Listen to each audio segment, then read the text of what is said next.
This guy's back this morning. Mornings in the Lab with Keith and friends. The missing ingredient for lasting relationships. Yeah, from the relationship guru. Mornings in the Lab with Keith and friends happening right now.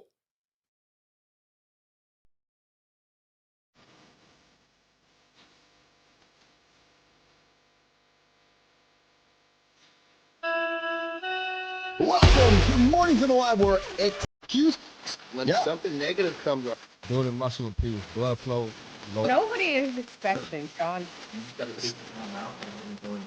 If the lady's saying that, you're just It's a super The entertained by fun over here. How have I slept? Has my sleep's been good? Is that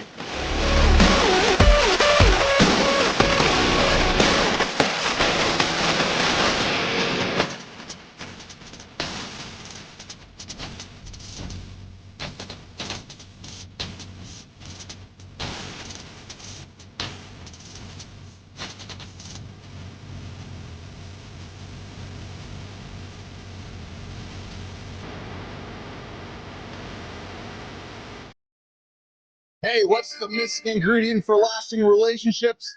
I got it for you. We got it for you. Coming up at the bottom of the hour. Mornings in the Lab with Keith and friends, baby. Yes. The show is getting going here today. The only morning show to get your ass out of bed, boys. You hit that snooze button. You're 9 minutes behind. You do it all year. You're 2.5 days behind the guy over there, baby. Get up, and get going. Hey, we're talking the day before Valentine's Day today. We got a lot of conversation to help you guys get going, help those build those relationships. The only show for men getting after it. I'm the host. I'm Keith Bills. John Anderson's over there. The guy's picked up a few heavy things in his life and put them down. Yeah, true story. See Marty Fitz joining us from Maryland after rolling some snowman yesterday. He's hanging out with us all day today as well. Producer Jimmy's on the buttons, making sure we sound good, look good, and make sure the content comes to life. And we got, of course, our producer, our community dude, the little guy with energy, the guy that never stops. He's like the Energized Bunny. We call him Walter. We call him Tommy. We call him Walter Thomas here as well. Mornings in the Lab with Keith and friends. We got the whole team coming at you guys this morning. Of course, we got AJ Zeglin joining us later on in the day as well. And big show, lots of energy, a lot of fun coming at you today. We're all talking about the pre-Valentine's stuff happening here in the lab here. And listen, guys, just a reminder, topics come up on our show that might not be comfortable for the children. So I'm inviting you to ask the children to either go out of the room, put the headphones in, or just basically tell them that we're going to be talking about discussions that you might want to be having with them on your own. So let's get that warning out of the side here. Good morning, good time. Good to have you here first thing in the show this morning. Good morning, Adam Holroyd. How cold is it in Toronto this morning? Minus 30 here this morning as I wake up here in Winnipeg, Canada. Tommy, Jimmy, let's bring in Mr. John Anderson. See what's shaking with the boy. How's the boy doing this morning, brother? You looking sharp, man. I love the shirt, the black shirt. What does that say? Caffeine and kilos. yeah. I like that. How are you, pal? Coffee sponsor. Yeah. Hey, caffeine, and we want you to sponsor our show. How are you, brother? How are you doing today? Good. A little bit of a change of plans yesterday after we talked. I went to go train, Yes. and I was getting into the squat. I was squatting yesterday. Yeah. Squat rack, and I didn't have my shoulder warmed up all the way. And when I got in there, I could just feel I gave myself like a little, basically like a bicep tendon insertion. Kind of could just feel it kind of pull a little bit. Like, ooh, I better warm up a little better. Yes, it takes a little while for me to get my shoulders warmed up enough to get under the bar. And, oh mercy, dude! This thing, it's back when it's like it got me good. Like I'm having a heart it's challenging to lift my hand up. So I got to be really. It's perfect that today's a day off. No shit, eh? Yeah, so I didn't ride yesterday. Is what I'm leading up to. I was really bummed. I was gonna say, so you didn't ride yesterday. Yeah, I almost went too, and I was like, you know what? I don't really have to do much with my hand. Everything's down, because my handlebars are lower than my shoulder. And I'm like, Jesus Christ, you're talking about taking a fucking, a few 100-pound machine hurling through the air, 40 to 60 feet, and you're having a hard time lifting your hand over your head. Maybe you should just stay home. Well, and you need your shoulder to adequately, properly ride the bike. Like you need shoulders, you need arm strength. You gotta be stable up there, right? Or else you're tough. Oh, dude. I mean, 100%. I mean, dude, like just to give you like one lap probably takes. I don't know how to time it, but it's not very long. But I'm telling you, by one lap and I'm breathing hard. I go like 3 and I have to stop for a break because my forearms are so fucking pumped from holding on to the goddamn handlebars, and I'm breathing hard, dude. I mean, you're working hard. It's not like a joyride. Motorcycling with John Anderson this morning on Mornings at Alive with Keith and Fred. Good morning, Shinko. I see you there in the comments. Adam's working from home today, took the Jeep in. Hey, Adam, I got a Jeep, brother. I got the same Jeep I've been driving since I had my son. And people are like, Billis, why don't Billis like, why don't you buy yourself a brand new vehicle? Like, it's not as if you can't afford one. You know why, Johnny? Because I'm a cheap motherfucker. But the other reason is, here's a true story, actually. I work from home. My driving circle is relatively small. I have a hard time validating a monthly car payment or a vehicle paid for sitting in the yard that is aggressively depreciating every day when I may drive the car for an hour, a half an hour, once a day. Brother, I so am with you. I fight that battle too. But I realized, you know what? I worked hard to have the things that I wanted. So Terry and I, there's 2 of us. We fucking leave the house.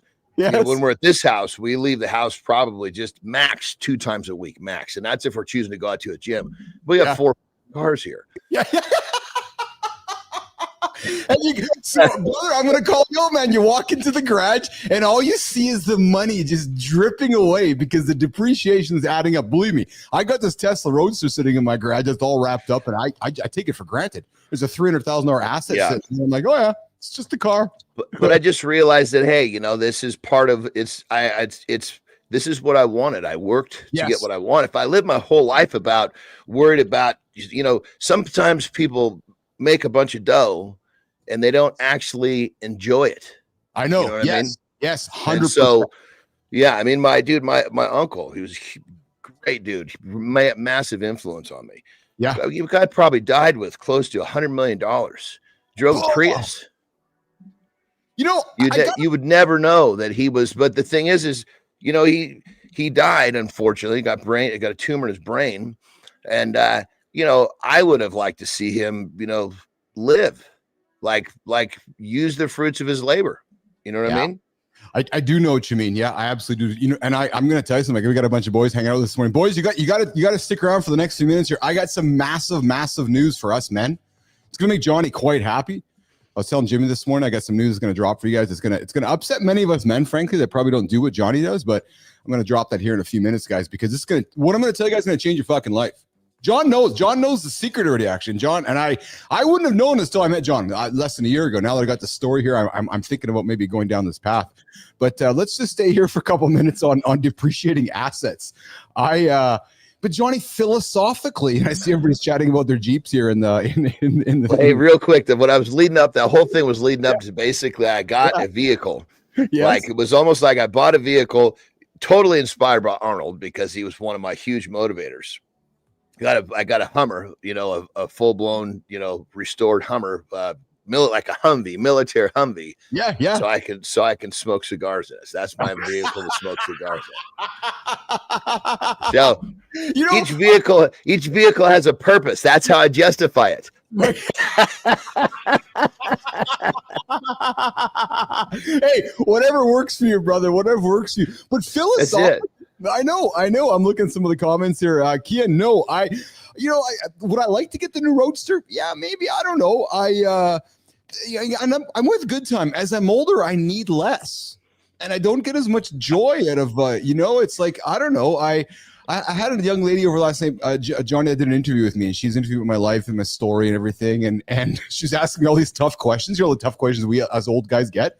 I'm like, yeah. Pretty simple. Go to bed early, get up early, talk to a bunch of dudes, do it again. I'm pretty happy with that. Don't need a fancy car. Don't need I'm enjoying the simple things these days, right? I just want to go and hang out with my wife, go for a walk, go for dinner, make some food in the kitchen, right? I don't know. It's funny. I'm kind of getting that way because was it maybe a month ago, 2 months ago, I went to go start up our Panamera, which is fucking thing wouldn't start. I'm like, God damn it. It's been sitting so fucking long, the battery died. I'm like, Jesus Christ, dude. If you have a fucking cars, you don't drive enough that the fucking batteries go dead. What's going on here? And here's the funny thing, Johnny. I'll speak plurally. We have these expensive vehicles sitting in the garage, and then the Panamera doesn't start. And you're like, oh, all right, here's the visa. They're like, yeah, it's $5,000 later. You're like, oh, fuck, I wish I didn't go out to pretend it didn't start because I'm just dropped a bunch of K that I wasn't expecting on dropping today, right? Well, and then I have people come here to fix the shit. I don't take it somewhere. So it's even more expensive than normal, you know? But oh, man. When I'm with you, I start to kind of realize, you know, is it like, you know, I start to teeter on that a little bit. You know what I mean? Because it's like, fuck, now I'm investing my time into a fucking car. I don't drive much because that's the car we drive back and forth to our house in Mexico. It's funny enough. That fucking car is just so comfortable on road. It's just, you don't even know you're driving, you know, and it actually gets, not that that's the reason, but it actually gets really good fucking gas mileage. It gets like 23 miles a gallon, you know, and driving that fucking Hummer down there, you know, that's a different deal, you know? So anyway, I bet. But I'm starting to I'm getting that feeling like you're describing right now. It's like, okay, well, do I really need all this shit? Exactly. Yeah, exactly it. I have this Roadster in the garage. It has what's that? What are you going to say? But then the flip side is, you know, I'm getting ready to buy this cabin in Big Bear, so I'm going to need to put my Hummer up there. So I guess I'll be one car short here now. You know what I want to know? I want to know how the smell of that studio is since you've been hanging out with a cigar the last few months. It's great, dude. I fucking love it, dude. It boys, smells so good. Oh man, boys, ears up. We're gonna go from vehicles to well, fuck, I'll just say it. We're going from vehicles to assholes, Johnny. Wow, that's quite a turn. It's quite a turn. Yeah, it's quite a turn. Jimmy, ears up, boys. Boys, ears up. I got something that's gonna devastate all of you guys. But Johnny knows the truth to this already. Listen, research has come out and a doctor has come out, an anal surgeon has come out, Johnny, and has said, we need to stop doing one thing immediately, men. We need to stop wiping our ass. I'm already there, baby. We need to start using, I know, we need to start using the bidet. Yep, apparently a surgeon, Dr. Evan Goldstein, has said that the best technique for cleaning our ass is actually not using toilet paper. And he says, when you're looking at someone's anus to the left and right, and there's all these wrinkles, it's like an accordion. It opens and closes, the front and the back towards all these things. He says, instead of wiping, you need to clean the area without toilet paper. His comments are, I am a huge bidet fan. He also recommends a quick shower or rinse if you don't own a bidet. You always want to make sure that you're drying yourself. This is the reason why he says even though wet wipes are widely popular, we should never use them. Men, never use wet wipes to clean your butthole. You need to use the bidet or go to the shower. He talks about they're terrible, but for your butthole, there's so many companies out there, but all the chemicals and all the stuff in there is not doing good stuff.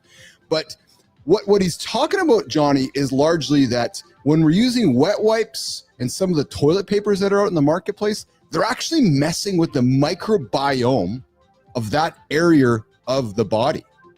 So his comment is very much, you need to use a bidet as much as often. And if you don't have access to a bidet, you need to get your butt cleaned in the shower. And more importantly, his comments also align with you might not want to use toilet paper in public facilities as much as you think because of the kind of toilet paper that these public facilities will use might not necessarily be good for your butt. So there you go, Johnny. Breaking news. Brother, I'm ahead of this one. It's just like when people you say, oh, too much protein will hurt your kidneys. You can't process protein for energy. Well, fuck, man. I've been doing this shit for a long time. You know, you can say whatever you want, but this is the stuff I know. You know, sometimes you're in the trenches, you're a little bit ahead of science. Well, this is why like when Jory comes on, because Jory comes on and drops the science, and Johnny's like, no, I've eaten fucking 3,000 eggs at one time. I know what the science doesn't say. So there you go, boys. We need to stay away from the toilet paper. Listen, it's going to be difficult for all of us just to drop the toilet paper and get to the bidet. But gentlemen, there are solutions out there. There's solutions where you can add like a little bidet underneath the like the toilet rim. There's these custom kind of thing. John, do you actually have a bidet, or do you have like a water solution, like a hack installed on your toilet? No, it's all one. So I don't have to. The one where you have to move from one stool to the next. That's nasty. That's terrible. I don't like that one. I know. I just want to sit right there, and then you got the remote control just to the right on the wall, right, and you just basically dial it in, man. We got good. It's like a TV controller for your asshole. Good morning, Marty. Good times coming in with. I don't know what this is, but good time. I would love to know what monkey butt is, because good time is like no one likes monkey butt, Johnny, Marty. I would have to assume that's nasty. That's like swamp ass or something. Nasty ass.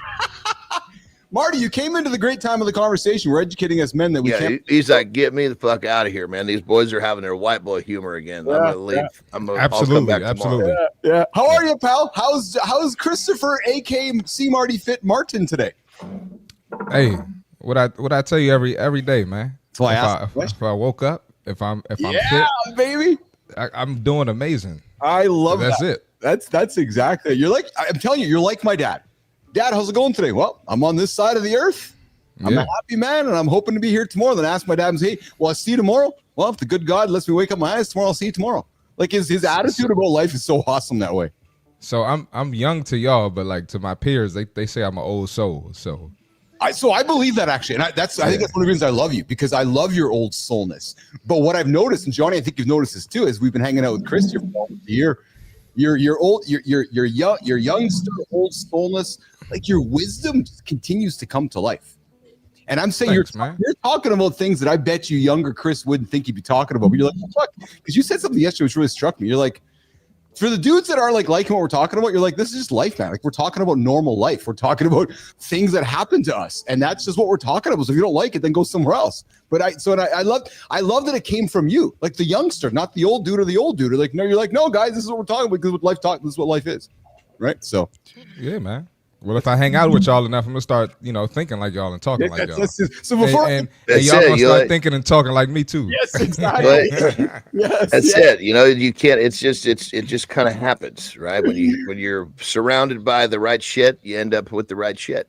So before we get to the accountability check-in, Johnny and Keith want to ask Marty, do you have anything you'd like to get off your chest this morning? I'm thinking about introducing a get off the chest Marty segment first thing in the morning, where we step back and Marty just has his thing. We laugh, we giggle, we go to the next thing. Marty, what's on your mind today, brother? As far as getting stuff off of my chest, I think I don't have anything today, actually. But I usually do have something. So I like this segment, actually. I know you do. And I love it because I love to hear what's going on in Marty's mind. And I also love this part of the show where we're going to get to the accountability check-in and we're going to come back and keep the show rocking and rolling here, boys. Yes, sir. All right. Come on, man. Let's go. I like this comment here. Swamp ass. Yes. I don't know, Shinku. Swamp ass. Listen, I just say it like it is. Yeah. True story. There you go. I'm getting a t-shirt that says true story. But you guys don't take it personally. Because if that's your definition of real, we need to talk. People are like, oh, you guys are talking about that? Oh, you're talking about that? Oh, you're having these conversations about this? Yeah, it's called life, man. It's just real life. We're having the conversations here. Bluntness without awareness, it's not honesty. It's called laziness. Being real isn't about being reckless with your words. No, it's about kindness, curiosity, and intention. Put those three words into a blender and see what happens. Be kind, be curious, be intentional. Ooh, maybe magic in your relationships. It's showing that you care enough to communicate well. It doesn't mean avoiding hard truths. No, it doesn't mean sugarcoating, but it does mean thinking before you speak. Because guys, real honesty is clear and considerate. If your words push people away, well, that's on you. You're not being authentic. You're being a jerk. So you want to be a better leader, a better partner, a better human? Start by communicating like you actually care. Let's say that again. Start by communicating like you actually care. And you know those three words that I offered up to you, those three words that I said might just create magic in your life? Kindness, curiosity, and intention. Maybe throw the fourth one in there, a little bit of empathy. Being curious about the person on the other side of the conversation might unlock a whole level of conversation with that human. So get after it, guys. Get after it. Be curious, be kind, be intentional, offer some empathy, and watch the magic happen with your partners, with your friends, with your family, with all your relationships. There's your accountability check-in, boys, this morning on Mornings in the Lab with Keith and Friends. That's it. All right, let's bring him back. Jimmy, let's bring the boys back up on the stage. Keep the show rolling here. Where are we gone here? What do I got? All right. Well, listen. Let's get to this one here, guys. Let's get to this one here. I got something I want to talk about here this way, and I'm going to offer it up here. Johnny, do you ever? So I think I know the answer to this, but I still feel like I have to ask it. Do you ever sometimes feel the world of ageism creeping up? Like you look around and you think to yourself, geez, man, I'm getting older, but the world keeps kind of going on younger, and the world's more built and created for guys like Marty and our kids and your kids, Johnny. And you sometimes worry that that as we get older, that we are older and that ageism starts to creep in. I'm curious what your POV on that is, Johnny.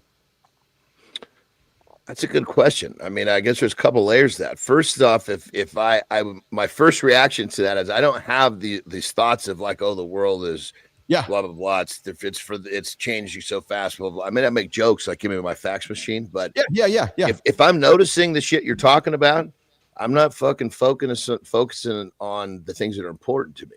Yes. So I realized very quickly if my mind is, worried about shit like this that it's out of my control, then I'm fucking slipping. Yeah, I'm the same way. I offer the question up because I got a discussion here I want to throw on the table for all of us men, which is that 10 science-backed ways to look and feel younger. Because I'll be honest, John, you and I have laughed about and talked about. You're like the chin here. What's happening here at the chin? So you're growing the beard out, and we do this TV show here. We're on TV all the time. People are seeing us all the time, and I look at some. Brother, forgive me for interrupting, but shit.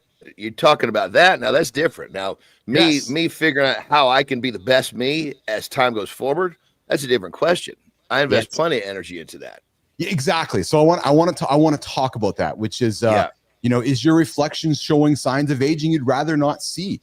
And Marty, I'll be vulnerable with you, brother. You're the young handsome dude. I talk to people all the time about our show. They're like, "Who's the young handsome black dude on the show?" I'm like, "Oh, it's not me and John." And like, oh, who's the young, handsome dude out there in Maryland? I go, it's not me and John. Like everybody I talk to fawns over Marty. I'm like, what about me and Johnny? Nobody's fawning over Keith and Johnny.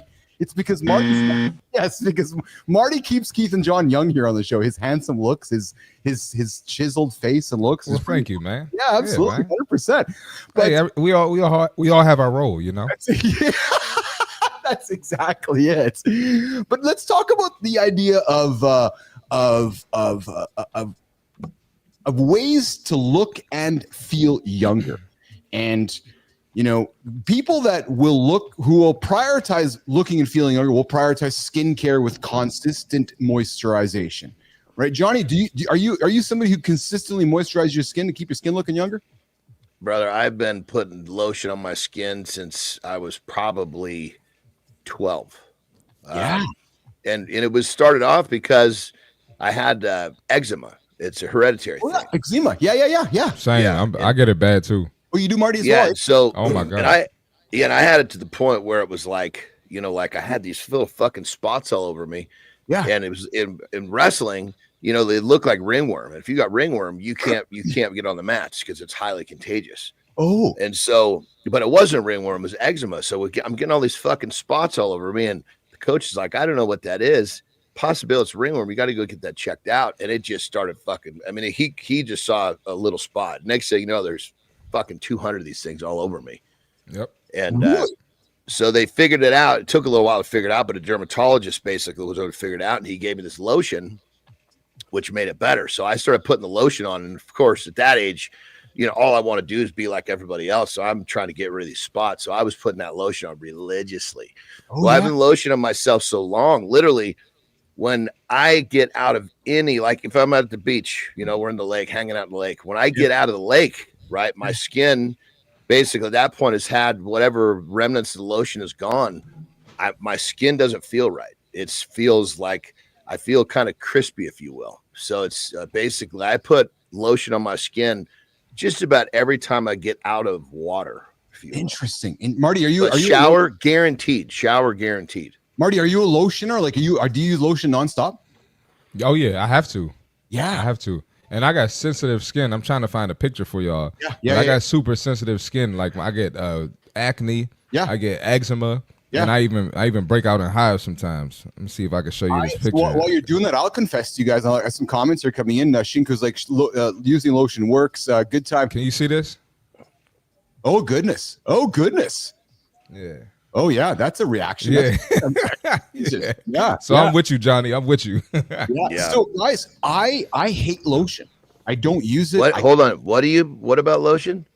So I'm not Dislike? using lotion is not a preference of mine. There we go, baby. There we go. Evolution at its best. I love you, brother. I love you, man. I love it.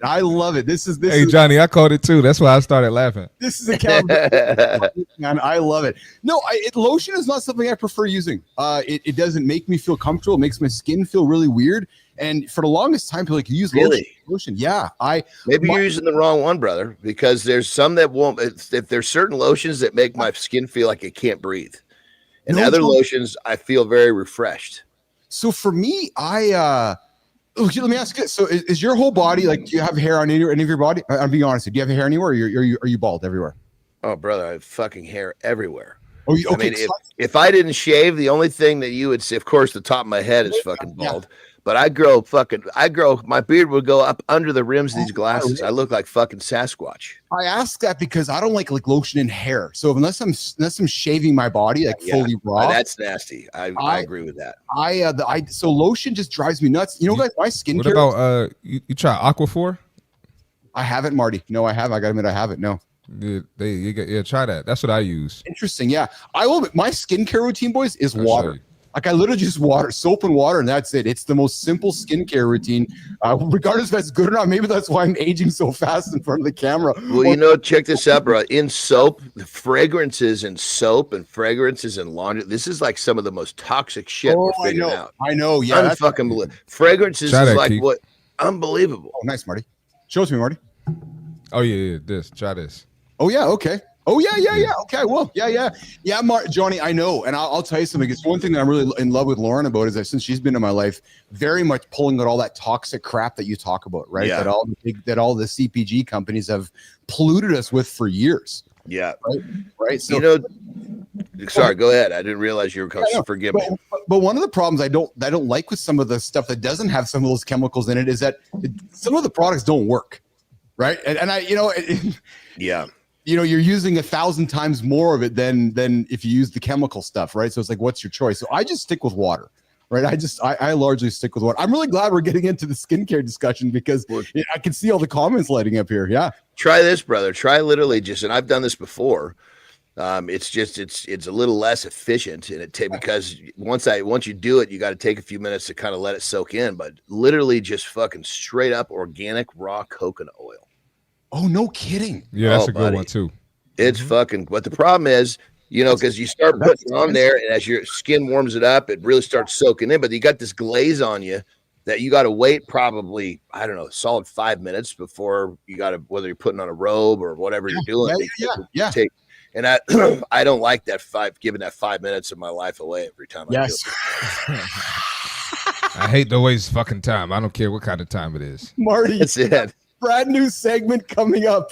Don't waste 5 times moisturizing. If you waste 5 minutes a day for the whole year, you're going to be a day and a half behind the guy that didn't moisturize. No, you want to hear how fucking down I've got this, right? So I use the pump, right? I have a pump bottle. This I can't remember which one that Terry gets me, but it's the one that's all dialed in. I have X amount of pumps for each leg. 3 pumps for the left leg, 3 pumps for the right leg, 4 pumps for the shoulders and the arms, 1 for the midsection. And literally it's the perfect amount so that I wipe it in and I'm ready to fucking put on my robe. Bam. Marty, if I don't use the pump system, like if I have to squeeze it in my hand, I always end up with a little too much, a little too little. And then I got to sit there and fucking wait. Marty, why do I think that Johnny has the amount of strokes required to empty the clip documented somewhere? Why do I think that? Probably does. Well, it just depends on it. Calculated. It just depends. If I'm by myself, I want as few as possible.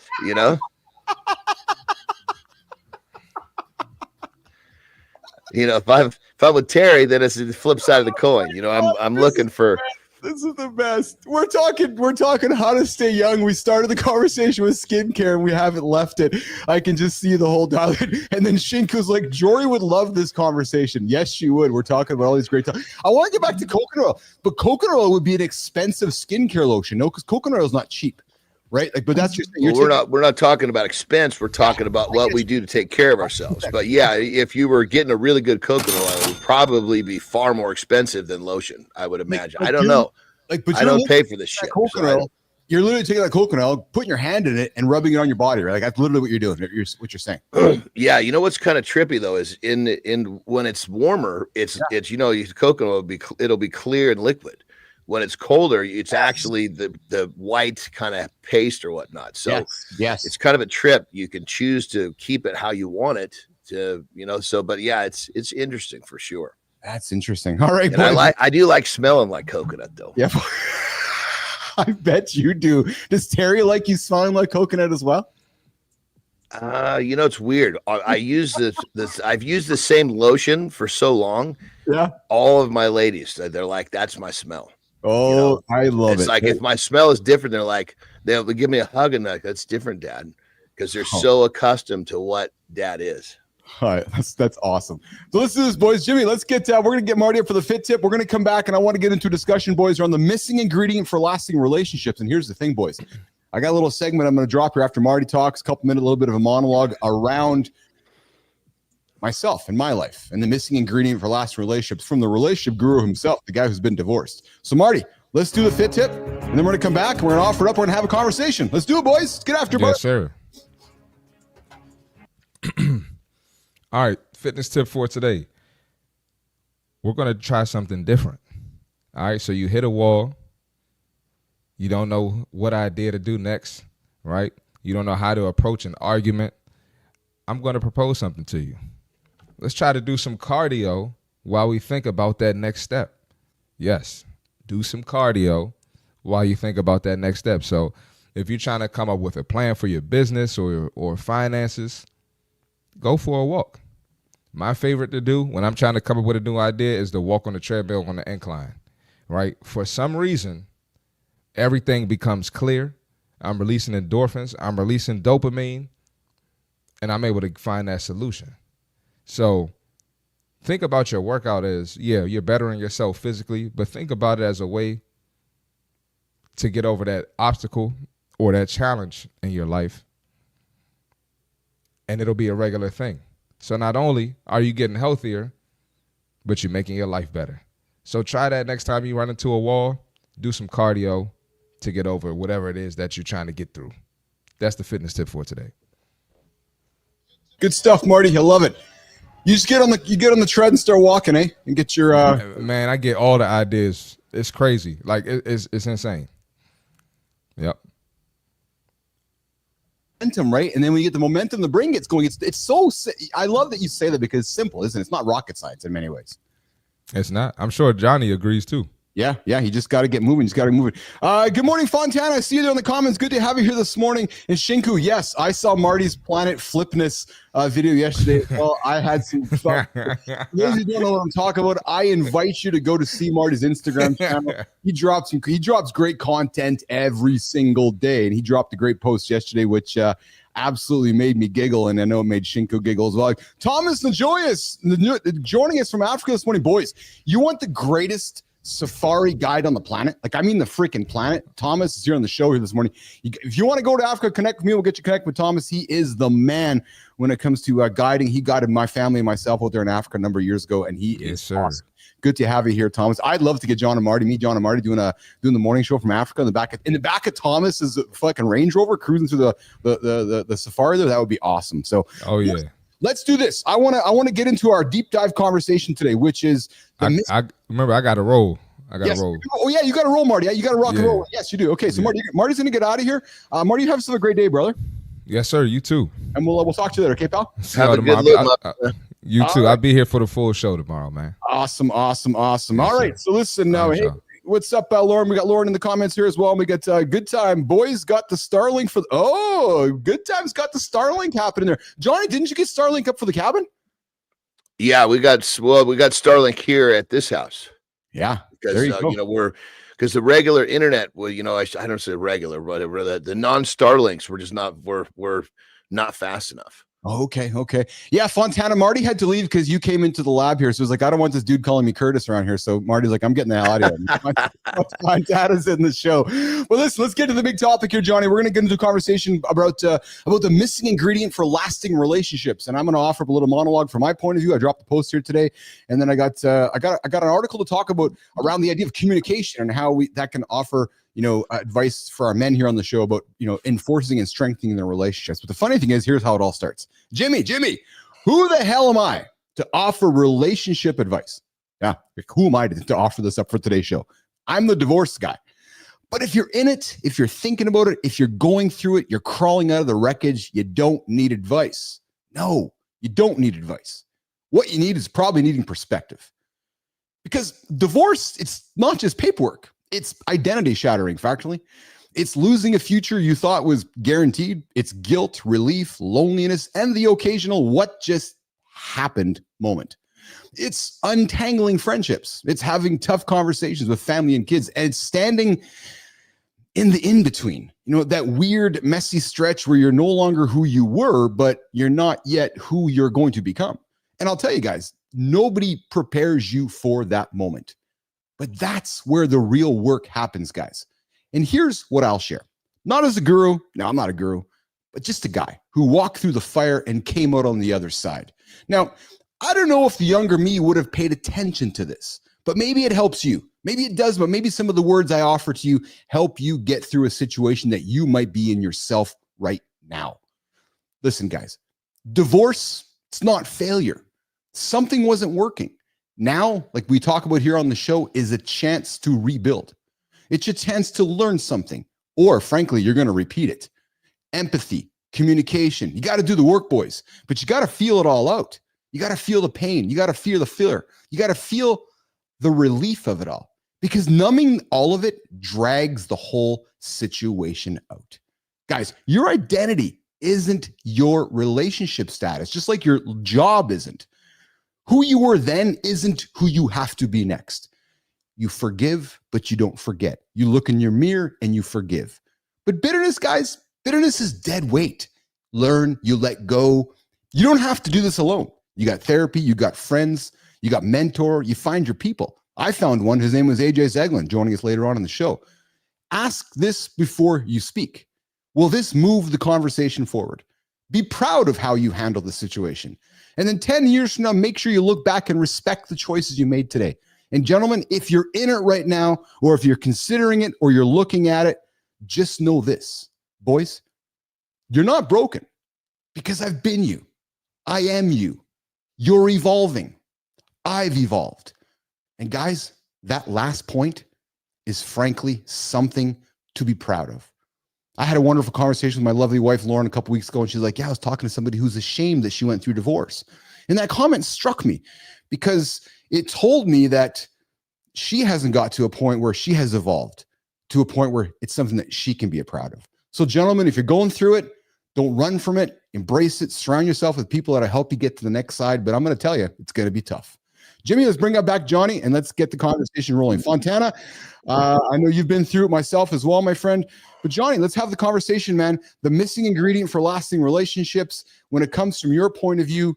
And I got some things I want to offer up here as well. But Johnny, but from you and Terry's perspective, what is the missing ingredient for lasting relationships, John Anderson?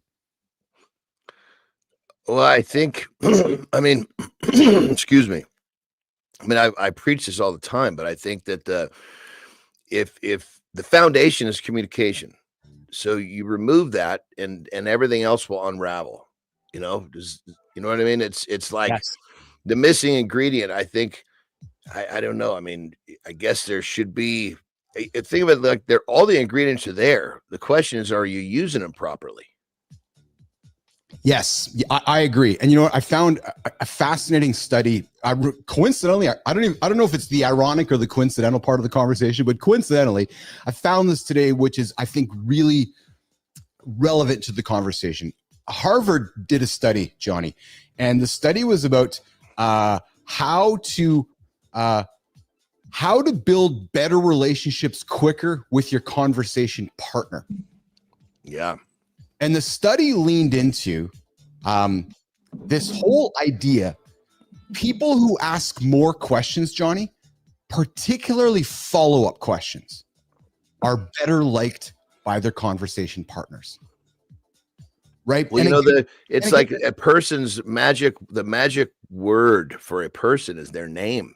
People want to Yes. feel like they're heard. They want to feel like that, you know, the conversation is, you know, a good conversation is when two people are engaged and there's a connection. yes, And yes. if one person's talking and the other person is clearly not paying attention, there's no connection. Well, yeah, precisely. You know, and the study talks about, Johnny, the researchers grouped conversational questions into 5 categories. And one of them was, you know, you ask, what do you do for a living? The answer says, well, I'm a bodybuilder. John asks, I'm a bodybuilder. You follow up with, well, do you work out? Right? And the answer is, I do, but then you continue going with the conversation is, oh, so where do you work out? Right. And the research talks about getting into 3 additional questions. The more questions you keep asking, the more your conversational partner leans in. And what happens, Johnny, is the connection forms stronger.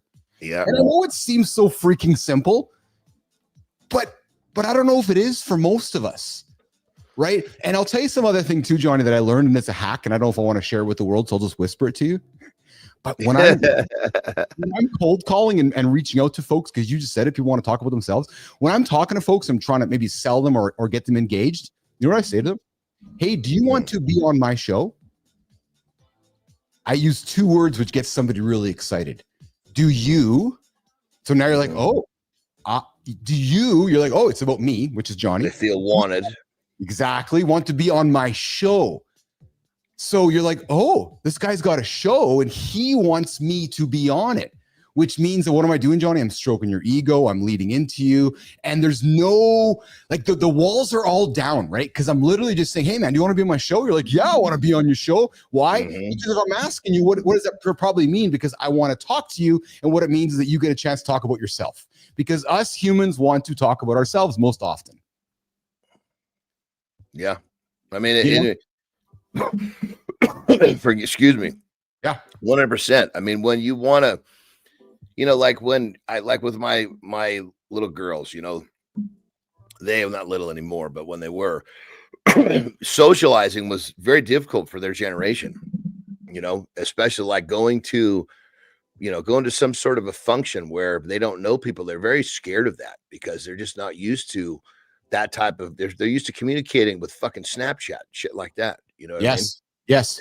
So I told him, I said, listen, all you've got to do is ask questions.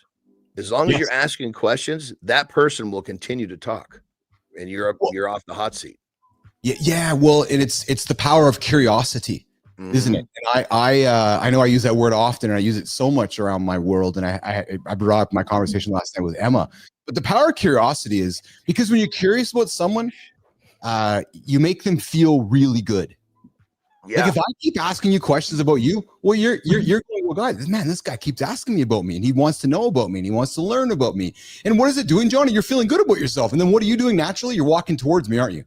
100%. I mean, when someone takes an interest in you, it's especially nowadays, it's like the human connection is becoming less and less just based on the fact that we're also connected to, I guess, electronics and social media. It's like, you know, it's when there's so much less, like you find people that's like, I'll say another thing about girls, right? Yeah. We're sitting around talking and they're on their phone. They're like, hey, you got to kind of make a decision right now. Do you want to spend time with the person sitting in front of you or the person on the other end of that phone? Yes. And when, you know, that whole thing of connecting in person or even just in conversation is kind of becoming lost. Yes. So Johnny, the research is also talked about here, and I'm going to flip my camera angle this here, that when you're having a curious conversation with somebody, Johnny, The research talks about that the key, and this is a Harvard research. This is not just Joe Schmuckalowski doing some research here, right? It's the key is to avoid the natural temptation. I've done it. I'm sure you've done it, Johnny. And guys, I'm going to get to your comments. You guys are really engaged in this conversation, so I appreciate all the comments coming in. I'll get to them in a second here. But the key is to avoid the natural temptation. And AJ, if you're tuning in, we're going to keep this conversation going with you, brother. The key is to avoid the natural temptation to toss in your own thoughts, feelings, opinions, information, other related miscellany. It's so tempting that there's a term for it. It's called a boomerang question. Asking a question as a springboard for talking about yourself. Yep. And then the example would be, Johnny, what do you do for a living? And then you might say, I'm a teacher. And then I would say, oh, that's great.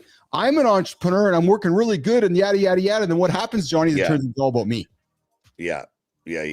Right?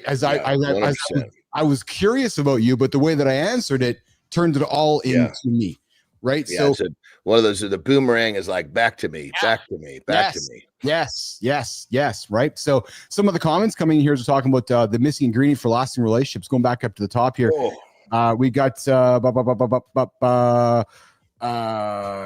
yes, we got Shinku coming in. You have to put up with the bullfight. Yes, if you want people in your life, you have to compromise. I don't trust women enough to get married. Come on, Shinku. And then we got Shinku coming in with hey Joe. That's a very limited belief, Shinku. I would agree, Shinku. We might have to have you on the show and have that conversation with you, my friend. And then of course Fontana, Johnny, comes in and says, my wife would say the missing ingredient in his lasting relationship is 13 inches. And Joe's response is true story. We got Rick Clota joining us as well. Good morning, Rick. And Lauren comes in, and I appreciate her comment too. Is it seems that anyone who establishes a resentment for their partner cannot come back or get over that, as if the resentment is a breaking point. Right. And then Joe comes back in with this conversational piece, Johnny, which is, and I think you do it, I know I do it, starting and ending a sentence with someone's name is a game changer.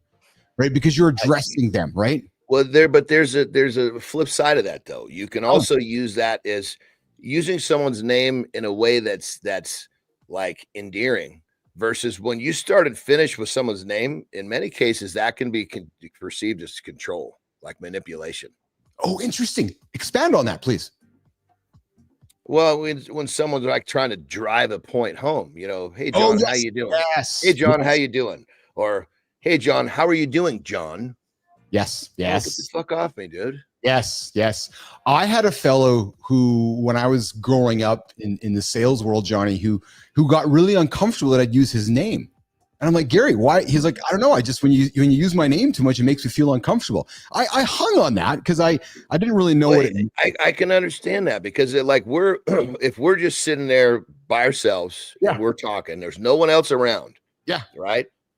We both know who the fuck each other are. We might have, hey, Keith, how you doing? Let's sit down and have a cigar and have a conversation. Right. Fucking name things kind of over at that point. Yes, that's a fair point. Now, I do it on this show to call you guys as if I'm talking to you, right? So you're keeping the group involved. This is a very different setting than a conversation. You're right, because if I'm sitting in your house and you're right, we're having a cigar together and I keep addressing you with John, you're eventually going to go, fuck Billis, what's your problem? Well, I would literally say, I said, dude, what's up? We both know my name. Why do you keep using it? So I would just call you out on it. Like, hey, Oh, this is good. Listen, let's keep the conversation going with AJ. We'll keep it happening, rock and roll here about the missing ingredient for lasting relationships. I got to think, Johnny, AJ's got guys coming through his lab, through his clinic, asking these same questions. So let's get to the lifestyle tip, and then we'll come back to the conversation with AJ. Let's do it, buddy. Let's go, baby.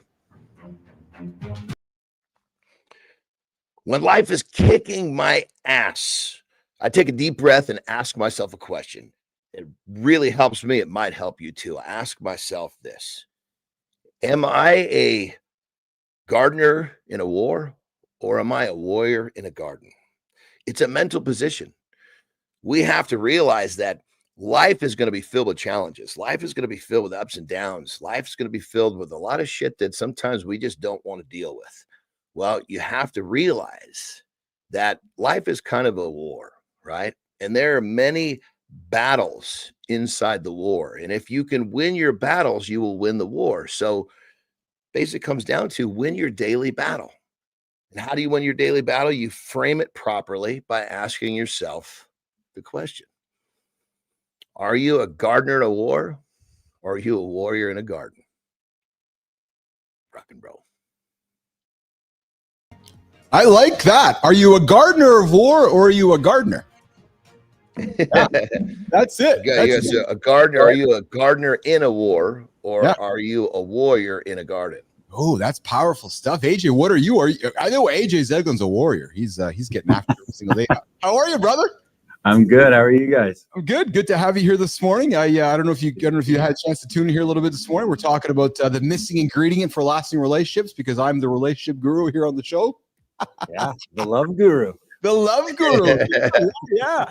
So Zach, let's keep it going, brother. We're talking about conversations. And I think that the consensus is, and I think you'd agree that, the missing ingredient for lasting relationships is a relentless commitment to communicating. Yeah. I want to bring this into your world. The guys coming into your world, the gentlemen that are coming in, the females coming into your world, talk about real life. How often, how common guys coming in saying, or women coming in, or couples coming in saying, we're struggling, or we're having some problems. Are you just bringing it right back to, you guys, you got to talk more, you got to communicate. Let's oversimplify it, but let's also make it tactical, AJ. Yeah, you're right. It is communication, right? And it's a few different aspects of it. Like I've said before, in the 4 agreements, yes, it's very powerful to not make assumptions. And the longer we're with people, we feel that we know each other, right? And so we tend to make a few more assumptions.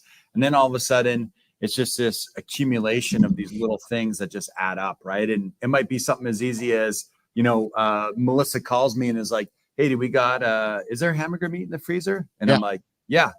And then we start talking about something else, and then all of a sudden it's the end of the day and she comes home and she's like, well, why didn't you take the hamburger meat out? And I'm like, well, you never asked me to take it out, And, Just asked me if it was there. Right. You just asked me if it was there. And then Yes. she's like, well, I would assume that if I asked you if it was there, you would know that I wanted you to take it out. And I would be like, well, I assumed if you wanted me to take it out, that you would have specifically said, can you take it out? Right. And I know it's just a funny little example, but No, but it's a real example. If we're ever sitting in a situation and we feel that we have an opportunity to remove an assumption, we should take it, right? No matter how small and trivial it is. And then it just leads to open, clear communication without those little misunderstandings. Our communication really improves and it really helps, right? So let's stay there. Real quick on that level, I was going to say, bro, I love this because like with Terry, I say to her, look, I need very clear directions. You can't just kind of get me moving in a certain, you can't get me moving over that way and expect that I'm going to end up on the bullseye. You got to tell me where that bullseye is and I'll get there every time. But I need very, very clear, specific directions. When you want something, you just got to lay it out and it'll happen. But short of that, realize that we may have a pitfall. Yeah. And when we start, when we're looking at relationships, and in the therapy world, there's the Gottman Institute. Yes. That the Gottmans are a couple. They're the gold standard in relationship therapy, right? Yes. And so all of us that work in therapy, when you're learning about relationship therapy and how to work with couples, you go get either certified through the Gottman Institute or you watch other videos and read all their books and listen to their podcasts and do all their stuff. Anyway, but they have a very simple way of putting it too, and that's they call it bids. So constantly throughout the day, us and our partner will put out bids for human interaction, right? So we're just, it could be something small, Keith, like Lauren saying something like, oh, hey, did you see this picture? Or you drive by in the car and she's like, oh, wow, I wonder what kind of flowers those are, or anything, right? Yes. And these little bids. And often when we first get in a relationship and everything seems fresh and new and exciting, and you're in this world of endless possibilities, you jump all over these little bids that people put out for connection, right? And then the longer we're with each other, the kind of more comfortable we get. All of a sudden, you're driving in the car and Lauren's like, oh, hey, did you see those flowers? And you're like, nah. and you're just keep driving or whatever. You know what I mean? I do. And then all of a sudden, it doesn't seem like much in the moment to you, and it probably doesn't even seem much like in that moment to her per se. But if those bids are just denied and denied and denied, then over time there's this accumulation of her just maybe feeling these slight little rejections, right? Like she's reached out for you in these different ways, looking for a connection with you, and you've just brush it off. And then all of a sudden, maybe over months or years or whatever, it feels like there's a real gap there now, right? And you're not as connected with one another. Well, you used the word when you opened this conversation. This is freaking awesome, by the way. You used the word when you opened the conversation, and you used the word assumptions. Right. When I hear that word assumptions, what I link to next is taking for granted. Right. Yes. It's because it's kind of the same thing, right? Because when I'm assuming something of you, I'm largely maybe just taking the whole situation for granted. Yeah. And I think when that happens, you're in a bad space. Yeah. What's that old saying? You know, make an assumption makes an ass out of me and you. Nobody wins with an assumption. Yes. Right. Yes. So AJ, let's go back to the hamburger example. Let's real life. So people come in. So Melissa and AJ walk into the clinic's office, and you guys are kind of squabbling. You're like, AJ's like, Melissa's like, yeah, but he didn't take the hamburger out of the fridge. And AJ's like, well, yeah, but you didn't ask me to. And John's like, yeah, but if Terry doesn't give me the instructions, I don't know the full instructions. So is the therapist saying you both are right, you both are wrong? Or is the therapist saying, guys, get your shit together? Melissa, speak more clearly to AJ like Johnny wants Terry to. And AJ, come on, man, use a brain here. If the wife is like, say, is there hamburger in the fridge, kind of putting 2 and 2 to add up to 4, going, we must be having the hamburger. Like who's, I don't want to use the word fault, but who is in this, like, who's not right, who's not wrong? Right. I know. And it's funny that you say that, because deep down everybody wants to feel like they're right. Yes. Well, it's funny because Lauren and I bought a gift to my parents a couple years back. It's a sign that says I'm with Mr. Right, or the sign was I'm with Mrs. Right, whatever it was, and my mom and dad are I was right, I was wrong. They just flipped the sign, right? Who was right? Because somebody always wants to be right. You know, I had such a milestone in my life. Because I was one of those I would defend to be right. It's like I would waste so much fucking energy just to prove I was right early in my 20s. Yes. Then I realized I don't need to be right. I just need to get what I want. Right. If I'm happy to be wrong, if I'm getting what I want, please show me that I'm wrong and give me what I want. I'm all about that. Right means nothing. Right is just ridiculous. Right is a waste of time.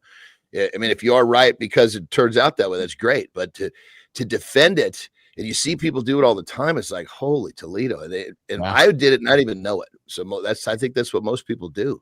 And AJ, coming to you because Lauren's like, we want you guys to be mind readers. It's like AJ, it's like Melissa wanted you to know that she needed you to take the hamburger out and to cook the hamburger because that's what she. So let's go there here, AJ. Let's talk about this, brother. Perfect. Yeah. So obviously, we want to get to a place where it's not about who's right, who's wrong. Right. Yes. And so how do we get there? We get there with communicating in our own vulnerable way, right? And just like, being open and honest and communicating what we want. We also have to be able to show empathy to the other person, right? Yes. So in that situation, I'm sitting there and I have to be able to put myself in Melissa's shoes and be like, okay, if I called her and asked her if we had hamburger meat in the freezer, would I be expecting her to just naturally take it out? Like what is she thinking? And I could sit there and be like, yeah, I mean, that seems pretty reasonable. I could see how she could think that. Right. So we got to be able to put each other in the other person's shoes. And then the biggest, most important part, and this is what they found when they study relationships and the strength of relationships and what makes relationships positive, is it's not even sometimes that initial argument or disagreement happens. It's how we repair from it, how we come back from it. Right. So if I'm able to sit there and talk to her and be like, yeah, you know what? Like, I can't remember, like, I didn't take it out because I didn't think that you asked me to take it out, but I can understand your point of view. If you're calling to do that, then then I could see how you just maybe would naturally assume that I would I would know to take it out. So that's fine. But then it's like, now, are we able to just let it go? Are we able to move on? Am I able to make a joke about it? Am I able to take something, whatever? And that's the important part, right? If you have a couple that has, 2 disagreements every week, right? But they're able to repair and come back from that. They're understanding with each other. They communicate after that disagreement happens. And they, they're open, they're honest with each other, they're empathetic, they use humor to navigate the situation, and they support each other. That relationship is stronger than the people that maybe only have one disagreement a month, but just don't repair from it, and they just hang on to that, and that just sits in them, and it just builds and it stews, and that that resent just keeps building and building. And then what happens is you're going to see a flip somewhere in there, right? Where those people with all that resentment and stuff building, and they just can't let it go. And they just hang on to that anger, that frustration, those negative feelings. Even if it doesn't happen a lot, they just hang on to it with like a death grip and won't let it go. That relationship is going to be, when you look down the road, they're going to be in a much more negative place than the people that maybe have more common disagreements at a higher frequency, but can repair and come back from them in a really healthy way. Yes. Yeah. Letting that shit go, brother, is so key. And, in those situations, like going to the hamburger situation, if I was in that situation, and, basically what I would say to Terry, excuse me, I'd say, my apologies, baby. I didn't know that you wanted me to get it. And because I know I'm doing my part of making sure that we release this, I can only do what I can do. And when I stay in that position, it makes it easy for her to release. If I were like, well, she should have given me more specific instructions, then the odds of her letting that go is much less. Right. Totally. Absolutely. Yeah. I got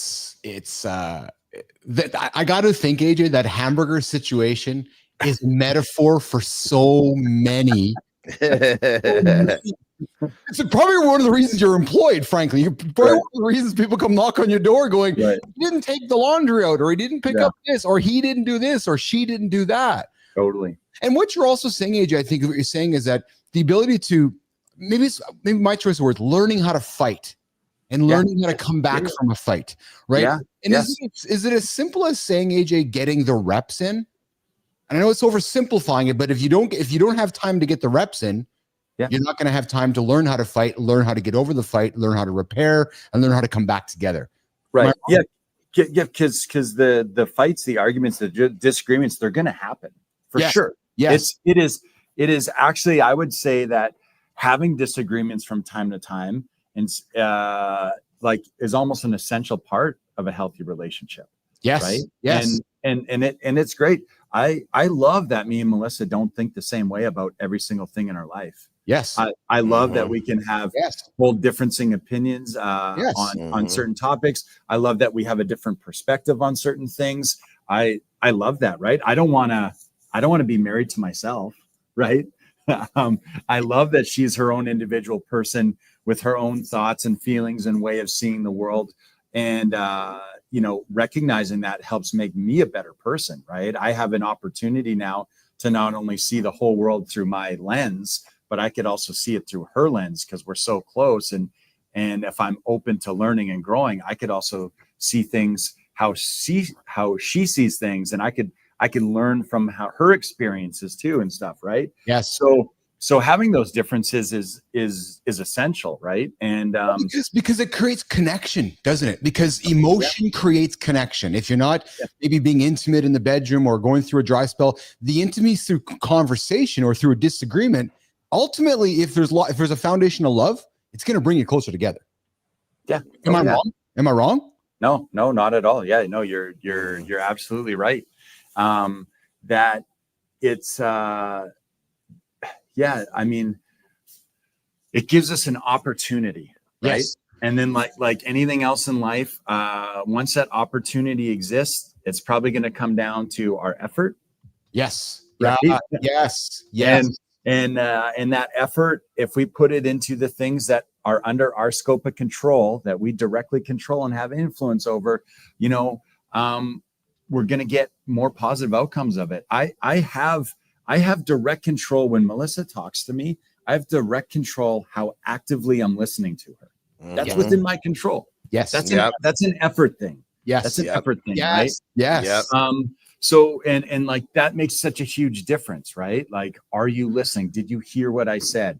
And I'm not perfect in it, dude. There's plenty of times where I'm sitting there after being like, oh my God, what the fuck did she just say? And Like, you're- how am I not present in this conversation right now? Yeah. I know better, right? And then I'm like, okay, I got to be present. That's an effort thing, man. I know even if I'm tired or it's a long day, Yes. like I got to come with my effort, control the things that I can control on my side. And if I do that, we got a great chance of positive outcomes, right? Wow. So this conversation is exceptional. We got a lot of commentary happening in the commentary. AJ, I know you got to roll. Do you got time for a couple more minutes? Just a couple more minutes? Yeah. Hang on? Awesome. Yeah, absolutely. Because I want to stay on the hamburger. Sorry, I want to stay here because Lauren comes in with a question. Come back and says, AJ could have asked the question of Melissa, would you like me to do something with this hamburger meat?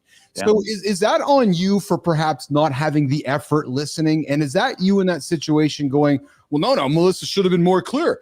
Like, and it's because I'm going here because is Melissa going, well, he should have just asked me. And you're saying, well, no, she should have told me. Right. Yeah. Is both you are right and both you are wrong? Am I correct with that?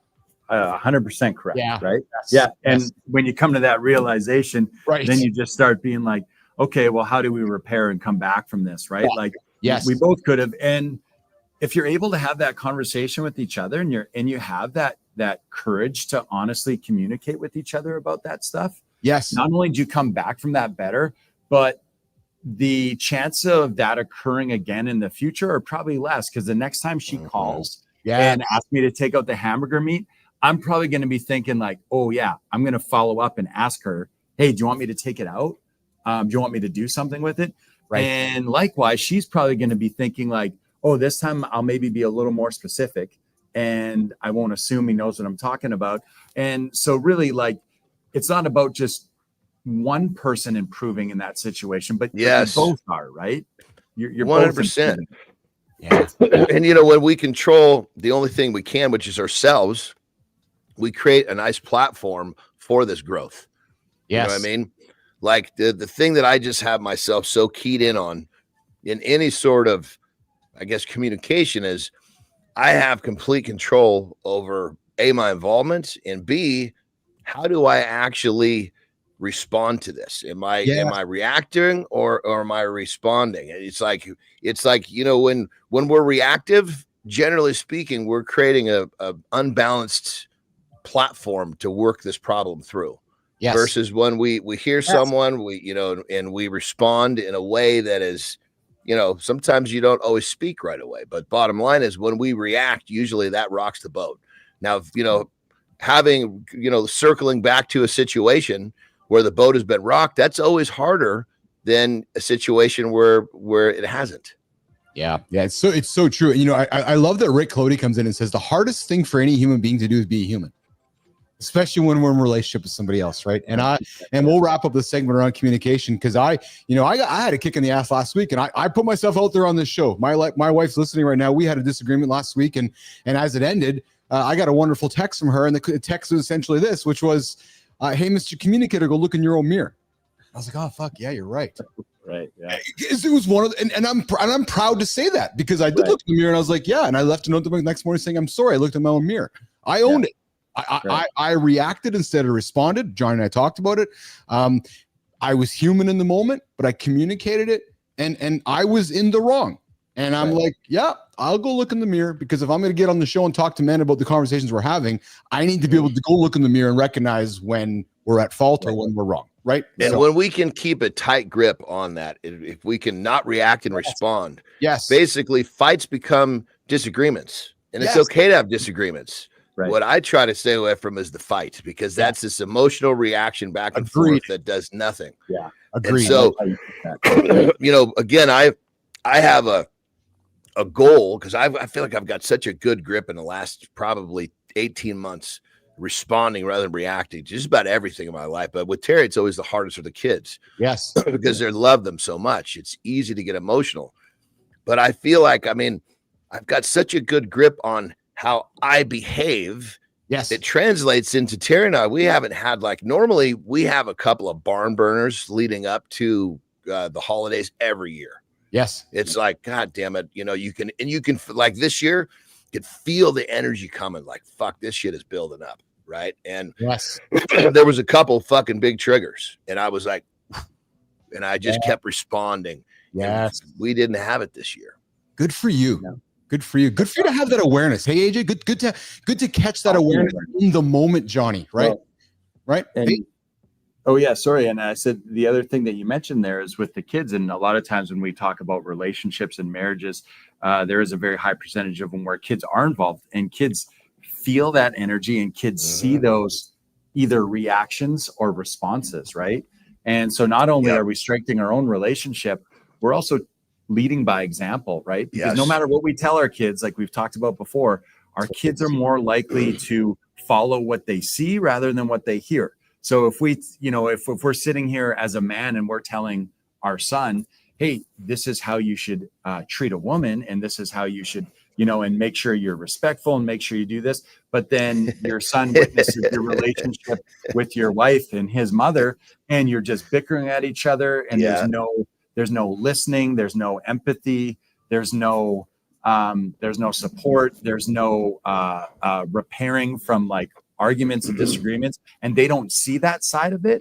Then you know, then they're not going to believe what you're saying. But if they get to witness that and see those actions, right? Like it's important. If we get in a little disagreement, and let's say Boston's in the kitchen with us, it's also, and he sees that, I think it's equally as important for him to see, for me to walk out or whatever, and then come back in the kitchen and to see me apologize or be empathetic or be, like you said, Keith, where you're like, hey, I owned it. I didn't communicate well there. It's important for him to see that if he's going to see the little disagreement too, right? So it's not like, oh, we had a little disagreement, now let's go hide kind of behind closed doors, and now we have a makeup, and then they miss that part, right? Like, I want to apologize to our kids too in those moments, is it not, AJ? Like, I know there's been times where if I've had a disagreement with Lauren, I've walked over to one of the kids and said, I'm sorry you had to see that, I'm sorry you had to be a part of that. You know, that's important as well, AJ? No, am I wrong? Yeah, well, I mean, it just shows a great non-respect, awareness, right? That we realize that our relationships are bigger than just us, and that they affect all the people around us as well, especially when you're looking within the family unit, right? But yeah, and I think it's part of that. Then they get to see the repair then, right? So they get to see you maybe owning your mistake, or maybe learn behavior, man. I'm sorry, you know what I mean? Yeah, learn behavior. And then they get to see you go to Lauren and what, you know what I mean? Or Lauren come to you and you guys talk through and hug it out, or have a kiss, or make a joke and laugh together, or do whatever. And then they're just like, oh, okay, that's how you come back from an argument or a disagreement. Like, that's the repair. And they get to actually see it in action as well, right? Yeah. Hey, you're hanging with Keith John. You're hanging with Keith John and Rick. I see Rick Clody's name here. Rick Clody this morning on Mornings in Lab, as well as our good buddy John Anderson. AJ, what a great conversation, John. AJ, what a great conversation this morning. We went very much in overtime. We got a lot of comments coming in, and I'll leave the last word to Lauren, AJ, and Johnny. Yeah, let's put it up on the screen, boys. No, I'm always right. And that's how it works with our wives. And AJ and John, yes, Lauren is always right. Baby, we know I combat that with. I say to Terry, and I say this jokingly. I say, listen, just hurry up and agree with me so I can give you what you want. You know what I've hated though? Maybe we're bringing this conversation up in the future, boys. I've hated learning how to fight. I don't like confrontation to start with, right? It fucks my stomach up, man. Yeah. Yes. And maybe that's something we can talk about in the future, is because I hate learning how, because it is a learned behavior, isn't it, AJ? It's a learned way to communicate, to have a difficult conversation, calling it fighting. But this is, I hate it, AJ. You know what I'm trying to say, AJ? What do you do? Totally. It's uncomfortable. Yeah, well, duh. But it's uncomfortable. Yeah. So, and And I just oh yeah, sorry, go ahead. Before we wrap up with AJ and Nation, you guys all know this, but I just feel like I need to say it again because we are in a conversation about missing ingredients for lasting relationships. Guys, you all know or maybe don't know, but this man here, AJ Zegman, was there for me as I went through my divorce, right? And Johnny, I've told you this a little bit, but AJ was the guy that was there for me on my journey. He was there at the gym with me at 4, 5, 6 a.m. on Sundays, whatever, and he just listened to me. And he listened to me talk, and that's the kind of brotherhood friendships we need, and that's what this man means to me. Is that I went through my shit. This guy here was standing next to me. So I appreciate for that, AJ. That's awesome. And Lauren, you're right. That's why we work, right? We work and we like to communicate and keep always coming back from it. AJ, just wrap it up, pal. What do you got going on today? What are you doing for Valentine's Day tomorrow, brother? You've been married for 500 years. Do you take it for granted? Do you make assumptions, or are you making it special? Well, man, you're putting me on the spot now. And now I got to make up something really grand here. And yeah, no, we're just, you know what, we have the opportunity tomorrow just to spend a little bit of time together, which doesn't happen a lot in our schedules. Yes. You know, yes. so it's great. Just my schedule allows for it tomorrow, so we can have an afternoon together. Kids are still in school doing their thing, and it's just the two of us. So it's so that's always pretty nice. We really kind of value that time, right? When you just get a little bit of time, just being alone. That's awesome, buddy. I appreciate you, man. I really appreciated the conversation today. I appreciated the value you brought to the table. I can see the comments here. A lot of people really engage with this as well. And I really like how Lauren wraps it up too, right? AJ, I think you're gonna like this. Nobody likes anything that challenges your ego. And when we're in a fight with our partner, what's happening, their ego is being questioned, right? And nobody likes that, right? So that's a good one. Mr. Zeglan, love you, brother. Great chat here today. You're always bringing it. Johnny, final words for AJ? As always, brother, good shit, man. It always prompts really, really helpful conversation, and that's what this show's about. That's exactly. Thanks. Yeah, I love it. Hey, where's C Marty today? C Marty's making snowmen in Maryland here today. They had a big snow dump. I'm always joking with him because he's like, Billis, I'm not making fucking snowman. But they had a big snow dump, and there's been some challenges. I think there's some challenges. Well, AJ, you know it's staff. I got a call from him a couple days ago saying, I'm here closing up because no staff has shown up. And you're like, yeah I can relate to that. So yeah, totally. Marty's out doing some important things. He's running the business there. So he'll be around on tomorrow. Yeah. Awesome. I miss him. Yes, I know. So do we. Get after it, Zeglan. We'll talk to you a little later. Okay, pal? Thanks, guys. Have a great one. All right. Have a great day, brother. AJ's out of here. John's going to go for a pee. I can see him wiggling there. You get out of here for a pee, Johnny. We'll work towards wrapping up the show with you. Okay, pal? All right. John's going to get out of here. Wow. Baby. Reset in hour 2 here. Mornings and Live with Keith and Friends. You hear the bagpipes? Yes, baby. You guys haven't seen me dance in a while. I think I'm going to put this camera on here. This one just shows me. Can you guys hear that? Oh, I'm happy today. Yes. All right. I'm your host. I'm Keith Billis, host of Mornings and Live with Keith and Friends. I'm the wingnut doing the Highland dance here with you guys this morning. AJ just left the show here. We talked about the missing ingredient for lasting relationships. And the key, boys, you got to talk. You got to communicate. Don't be afraid to have disagreements. Don't be afraid to fight. Work towards coming back to the middle there on the foundation and power of communication. We talked about, we kicked the show off, boys, with you might want to spend some time on the bidet instead of with toilet paper. An anal surgeon has come out to say that, toilet paper is wrecking our buttholes, gentlemen, and highly encouraging us to use the bidet. So that might be something you guys might want to drop. And listen, working on some changes here behind the scenes in the show. Guys, we're looking to launch a paid service in the Substack. You're like, what? Yes, we are, guys. A lot of behind the scenes things happening here on the show, and we're teaching people how to do this show from behind the scenes. And folks are curious about how they can start their own conversation. So we're more than likely going to be launching a paid service on the Substack platform, giving you guys behind the scenes access to me, John, Marty, access to exclusive content. Guys, we can't keep working for free. This morning show is free for all of you guys. Love helping you guys join and build this community with me. I love the engagement coming in here. But as we know, we're building a business here. So stay tuned for more information regarding our behind the scenes Substack that's we're going to launch here for you guys, teaching us what's going on, access to special things, access to AJ, Jory, John, Keith, Marty, access to just exclusive special content. And yeah, we're charging you $1,000 a month. Yeah, true story. All joking aside. No, we're not charging you $1,000 a month. We're only charging you, maybe we'll charge you a couple $100 a month. I don't know. What's the value? What's the value of getting special time with Mr. Billis or Mr. Anderson or Mr. Marty? And and Shinku, dude, I appreciate you, man. I appreciate all the content you hang out with us. I love all of your conversation coming in with us. Every single one of you that chooses to spend time with us every single morning is I'm more than grateful.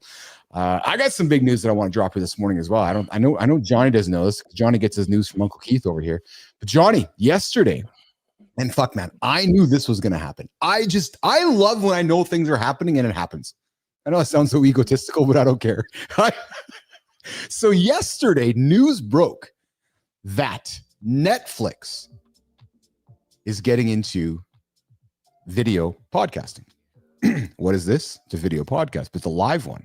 So Netflix, let's just look at the journey of Netflix, Johnny. Netflix started with on-demand DVDs, right? And they all got addicted to them. They launched their binge shows, right? You could binge everything, and now they've launched into live programming. So now they're looking to complement their live programming with, I'm suspecting, morning and evening content.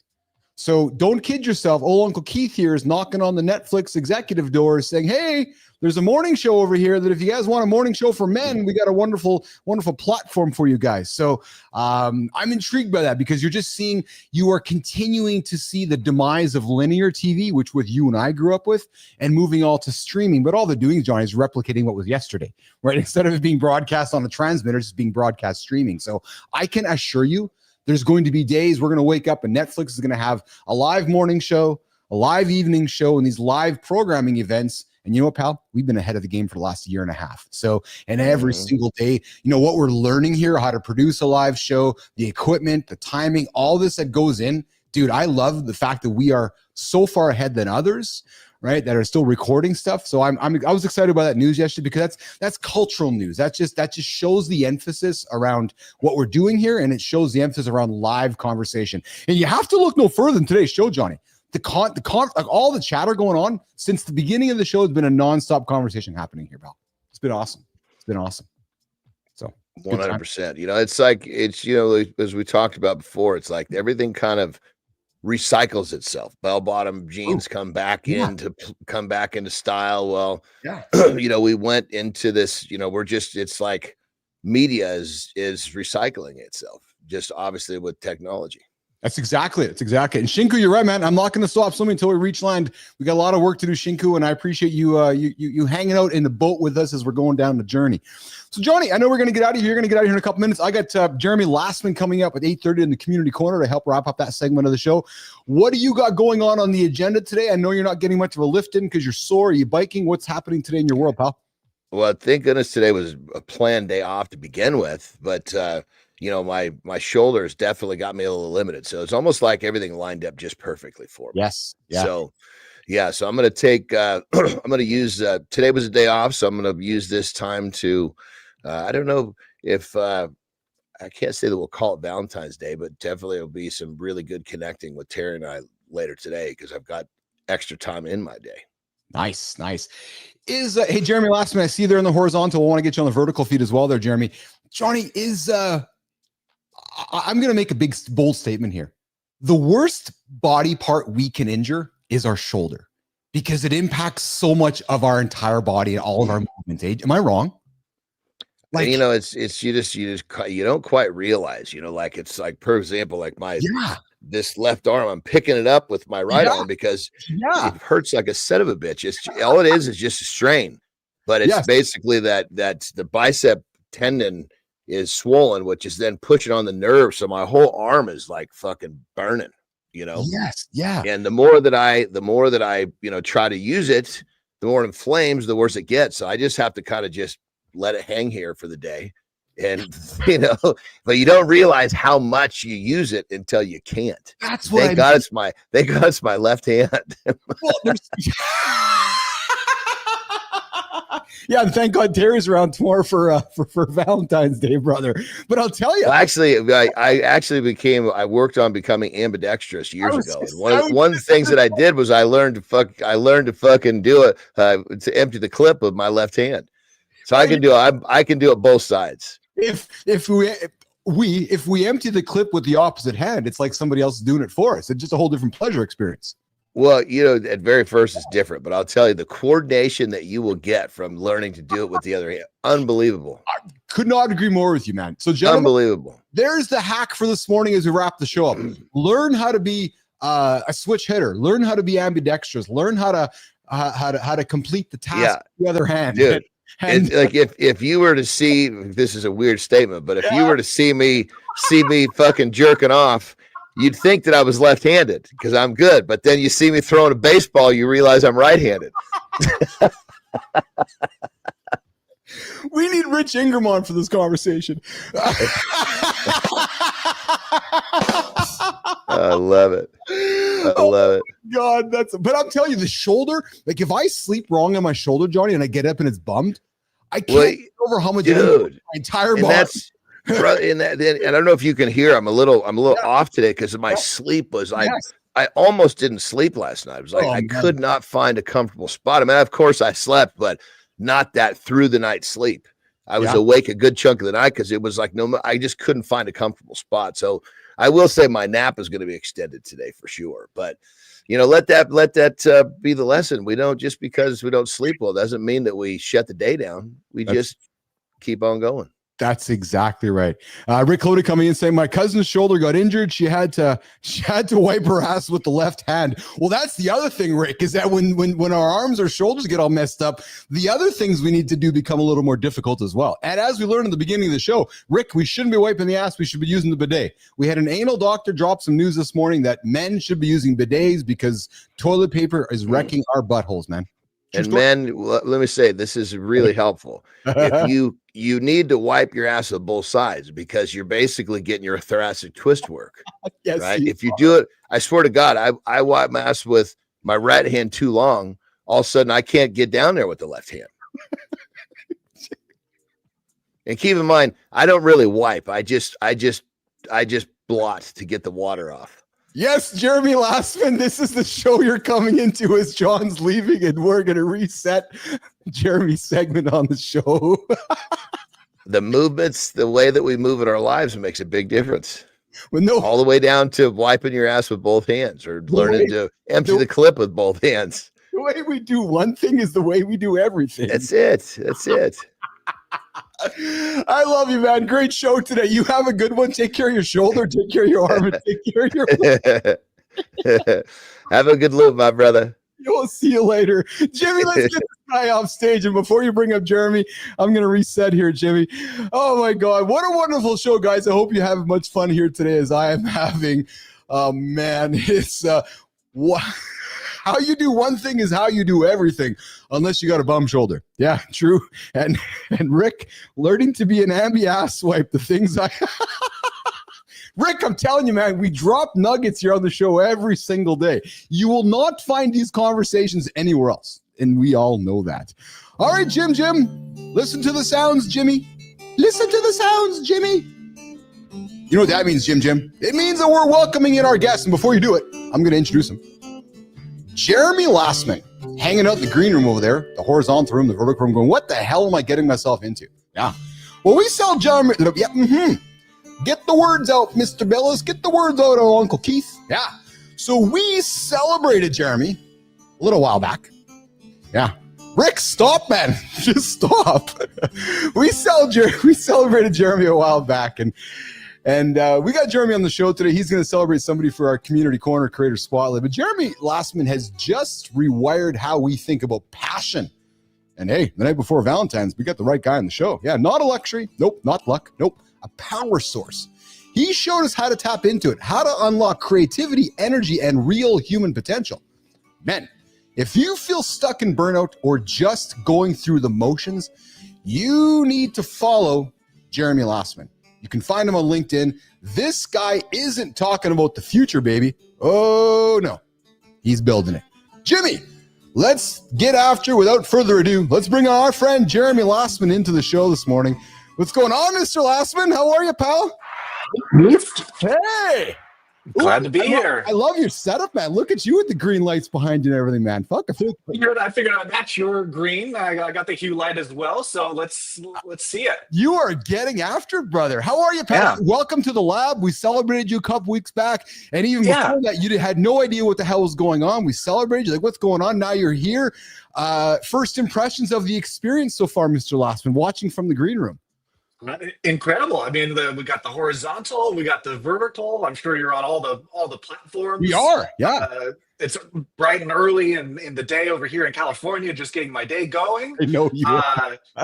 And I talked about that the other day, waking up to that celebration, you doing the spotlight on me was a surprise.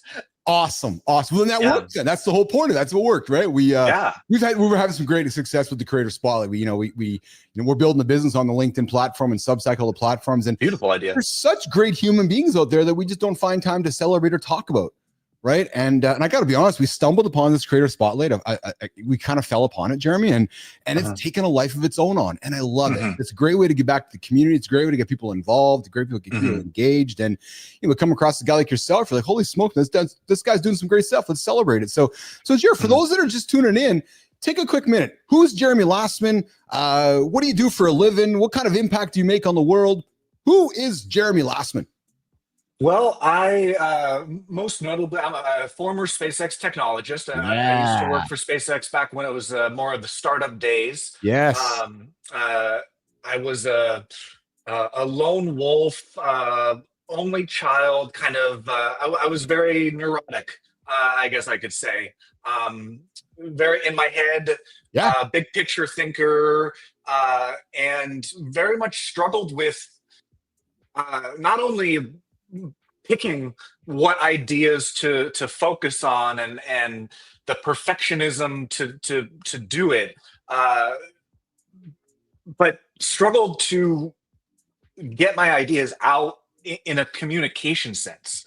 I almost spoke my own language and had this frustration of how to express my ideas or what my vision was, it's taken about 10 years of R&D to get to where we are today with the Passion Company, where we are succinctly, bringing this invention to life that I've been working on, and it's here. It's really exciting. So it's funny. I was doing an interview last night with a young lady who's asking me questions about my business and asking me about being an interviewer. And she's like, so like, do you just ask questions one after the other, or do you have a conversation? I'm like, no, you need to have a conversation because you got to think about what the audience wants to hear. Now, the audience I know tuning in is going to want me to ask this one question. You worked at SpaceX. Did you work with Elon? Did you meet Elon? Did you hang out with Elon? Is he as crazy as, and I'm using the word crazy in quotes. I have a Tesla Roadster. I funded Tesla. If I didn't buy the Roadster, there's no Tesla today. So you can see where I'm coming from. So if there was no early adopters buying the Roadsters, there's no Tesla. So early adopter. Yep. What was it like working with Musk? And dude, I got to get you back for Live in the Lab Talk SpaceX. Like, fuck, man. Let's do it. What was that like, man? Honest God. I'm not a rocket scientist. I'm not like an engineer or anything like that. Jimmy, get him off the stage. I thought he was a rocket scientist, but he's not.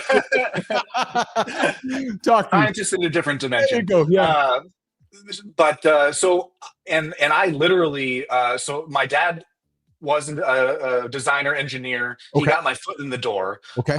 And I literally had this opportunity right out of high school, sort of the last year of high school. So I had no experience at all.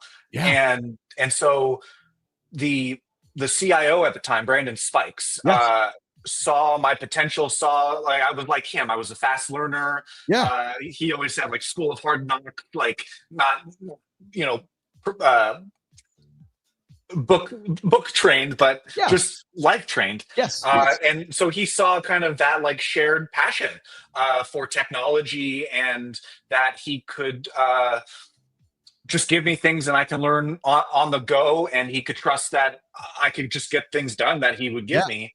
And just more and more responsibilities as we went. I was in the IT department and setting up servers, doing help desk, Yeah. just general, tech stuff. And then as we grew, we moved offices. I got in charge of more and more projects, and then the flight 4 was our first successful launch, and I was switching the cameras. I was doing the video production feed, and then afterwards, to celebrate, I got to work with Elon on a music video to commemorate the launch. And that was that was one of the first times that I got to actually, get feedback from him, work with him, see what he needed to change, and it was an electric atmosphere. I mean, I couldn't have asked for a better experience of the atmosphere of the vibe of the innovation. I mean, where the mission and the vision are so big that it's not just about the work you're doing; it's kind of about what you're building in just the impossible things that I got to see. All the doubt was a lot quieter back then, Of course. and I would, go to lunch with my dad's coworkers, the older guys that were we're here, but these things are pretty impossible that he wants to do, but he seems to, think that he can do it, so we're going to do it. And I got to see each one of those check marks of, can he really land rockets back on Earth? Can he really do that? Check. Over time, I'm like, okay, well, you can't doubt Elon. Like, it's we'll leave all the politics over there, and we'll stay focused on the invention. We'll stay focused on the innovation, and stay focused on and just like you said, those check boxes. Because I would have watched that video you created, because I'm a SpaceX nerd. I wrote letters to NASA as a kid growing up, right? So when I learned of Elon's mission to go to Mars, like my blood gets excited. Like take me to SpaceX. Like I just want to hang out there because make my name curious. I love being curious, right? But let's not spend too much time on SpaceX. I want to spend more time on you with the Passion Company. So talk to me about how you ended up there. But first of all, what is the Passion Company for somebody first hearing, well, Jeremy Lassman's the Passion Company? At heart, you can look at us like a wellness provider. Okay. I don't know about you. I'm obsessed with wellness. Yes. It is the amount of attention that I give my inner state, my state of being, my wellness, determine it's what fuels us. It's what makes us feel alive. Yes. When we get down to what the Passion Company is all about, and that's the passion. And so from a wellness provider at heart, now we can get into the big vision, and that is that we are Earth's first passion utility provider. We don't see passion as a luxury. We don't see passion sort of as just a crazy emotion, but we see passion as a fundamental human need on par with water, gas, electricity, food, a resource that through our research, I don't know about you, but we see passion as what distinguishes animals from machines. Yes. It's what makes us human. It's I don't want to get too spiritual, but it is, I feel, what connects me to soul and all the bigger parts of myself that are bigger than just me as a body. And by seeing it as a fuel and treating it like a fuel, we're bringing this invention that I've made, this new operating system, to clean it and to supply the cleanest passion energy for your wellness, and to accelerate your conscious evolution. So somebody listening right now is not hearing passion from the perspective of like love and intimacy passion. You're talking about the fuel that is the passion inside of us as a human being. the reason we get out of bed for not hitting the snooze button, the reason we get up and have some energy with our conversation right now, because I'm thoroughly enjoying it. And you can see my passion. I can see your passion. It's the fuel that connects our conversation. That is what you're saying is passion. Am I correct? Yes, the raw. I mean, it's volatile. That's why I Yes, don't think it's yes. ever been studied the way we are. Yes. And it is more in the quantum. It's not locatable. The best kind of location or to get to that like volatile place of that it is a raw, it is a singular energy. It is not like a duality, right? You can be passionate in anger as much as you're passionate in joy. Yes. So it's not a binary in that sense. But it is as close to that raw creative and yes, sexual energy but before it splits. And it's right there in terms of what allows us as human beings to direct our inner power. Yeah. You're speaking about passion. It sounds like in a way that is the next level of emotion. Mm-hmm. It's taking emotion to a different space. And I don't know if I even want to use the word redefining it. Because I think we could agree passion is somewhat of, it's perhaps could be considered obtuse, but what you're saying is you've really defined it and use research. Talk to me about how you've put research behind passion and what was the question? What was the hypothesis and what were you solving? Oof. Well, I mean, if I'm going way back, it is, I mean, I'm solving my own suffering. I'm solving my own negative worldview, I would call it. Okay. Because like I said, neurotic. So everything to the nth degree of anxiety, the triple threat of neurotic, I call it, is skeptic, pessimist, and cynic. That's the cocktail of when that intelligence is taking that passion with all that fear and negativity, and it's creating you talked about burnout. You talked of just a dark, negative worldview and a low self-esteem and a lack of confidence. That at first I was looking at it like, okay, how can I fix everything that I feel broken about myself? But the big thing was like, I, on one hand, didn't feel like I knew what my passion was. But on the other hand, I would later like realize that it was like I was multi-passionate.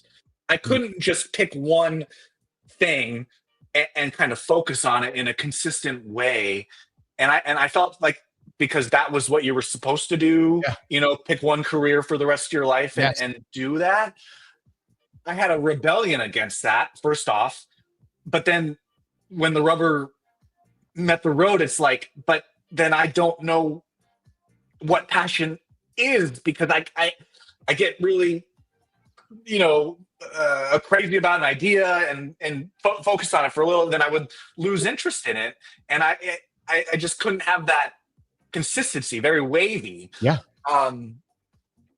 And then I read a book called Refuse to Choose, which kind of like backed up my rebellion that no, you don't have to pick one thing. You can let it just get obsessed about something and then move on. And it's and instead of the or, right? It's accepting that, oh, you mean I can have and instead of or, right? Exactly.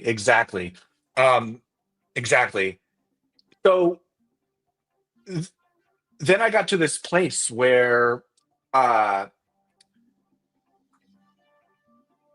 I guess a lot of time passed, but I started to look at that passion and start to see a bigger picture of not only is it an emotion, but in bringing this invention to life, of imagination technology, and we'll get there, but like I'm looking at the body, mind, spirit, soul, or I call it quantum self, not as like, okay, they're all separate. We're going to keep them siloed, individually, as their own things. But what happens when you bring it all together? When you're not just the body, when you see the mind distinct from the body, and the higher aspects of yourself are allowed to play. I started to see, passion is kind of like running through it all. Yes. Yes. It's what's allowing the ideas to come down to my mind to be translated through my mouth. It's what is allowing me to have a conversation with you here in virtual 3D reality, and go back up and try to get my memories for storytelling here. And I started to see the fuel aspect of it, but not necessarily know how to express everything that I'm expressing, which brought about this invention, the need for, I need a new operating system, because it's getting clunked up. The tech metaphor is like bottleneck, bugs, crashing. It was all the overthinking and all the chaos of my inner climate was interfering. All the negativity was interfering with my confidence to have share my vision. But at the end of the day. Yeah. So you created an operating system, is what you essentially created, and you call it the passion operating system. Am I correct? Imagination technology. Imagination technology. Yeah. Yes. So it is the first challenger to survival of the fittest. Oh, expand on that. Okay, so we're going to look at the field of evolution now, right? Yes. And I guess we're more science speaking here, because when we look at evolution, we know that natural selection is like the dominant way that a species evolves over time, and that is like random mutation. Yes.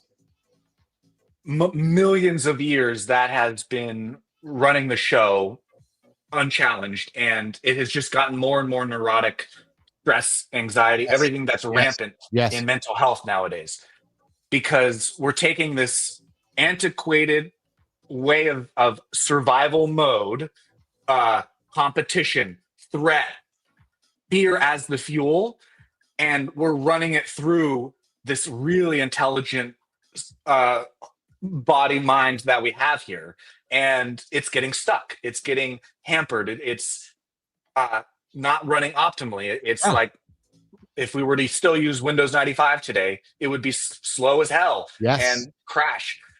That's what humans are experiencing nowadays, and that's what I was experiencing, to see that, okay, there has to be a better way. Let's bring some innovation to this space, because not only do we not need to be ran by a randomized mutation and long evolution, we have technology now. We're evolving way faster than we used to, with how long evolution can take. Yes. So I studied that from a perspective of what happens when we get first principles to this, and we get to the fundamental understanding of, okay, what is the counterculture? Well, what is the opportunity really? And that is from a personal development, a wellness, a self-improvement space. Well, we're not just random anymore. The opportunity for us as a species is conscious evolution. Yes. That we can better ourselves, that we can improve, that's actually taking more of a creative agency to what we can do with our evolution by getting the pen versus it being random. That's what I call conscious evolution. And so I worked with that, and from the ground up looked at, okay, how can we challenge natural selection with conscious evolution and design an operating system that's better than survival of the fittest, because it's not using fear as the fuel. It's actually cleaning the fear so that it's using the passion and love and a cleaner energy. way of being. Research is suggesting, some recent research is suggesting that we might be in a simulation. Mm-hmm. Where does your point of view land on this, Jeremy? This is interesting shit, isn't it? Yeah, I mean, everything is possible from Yes. as far as I'm concerned. Yes.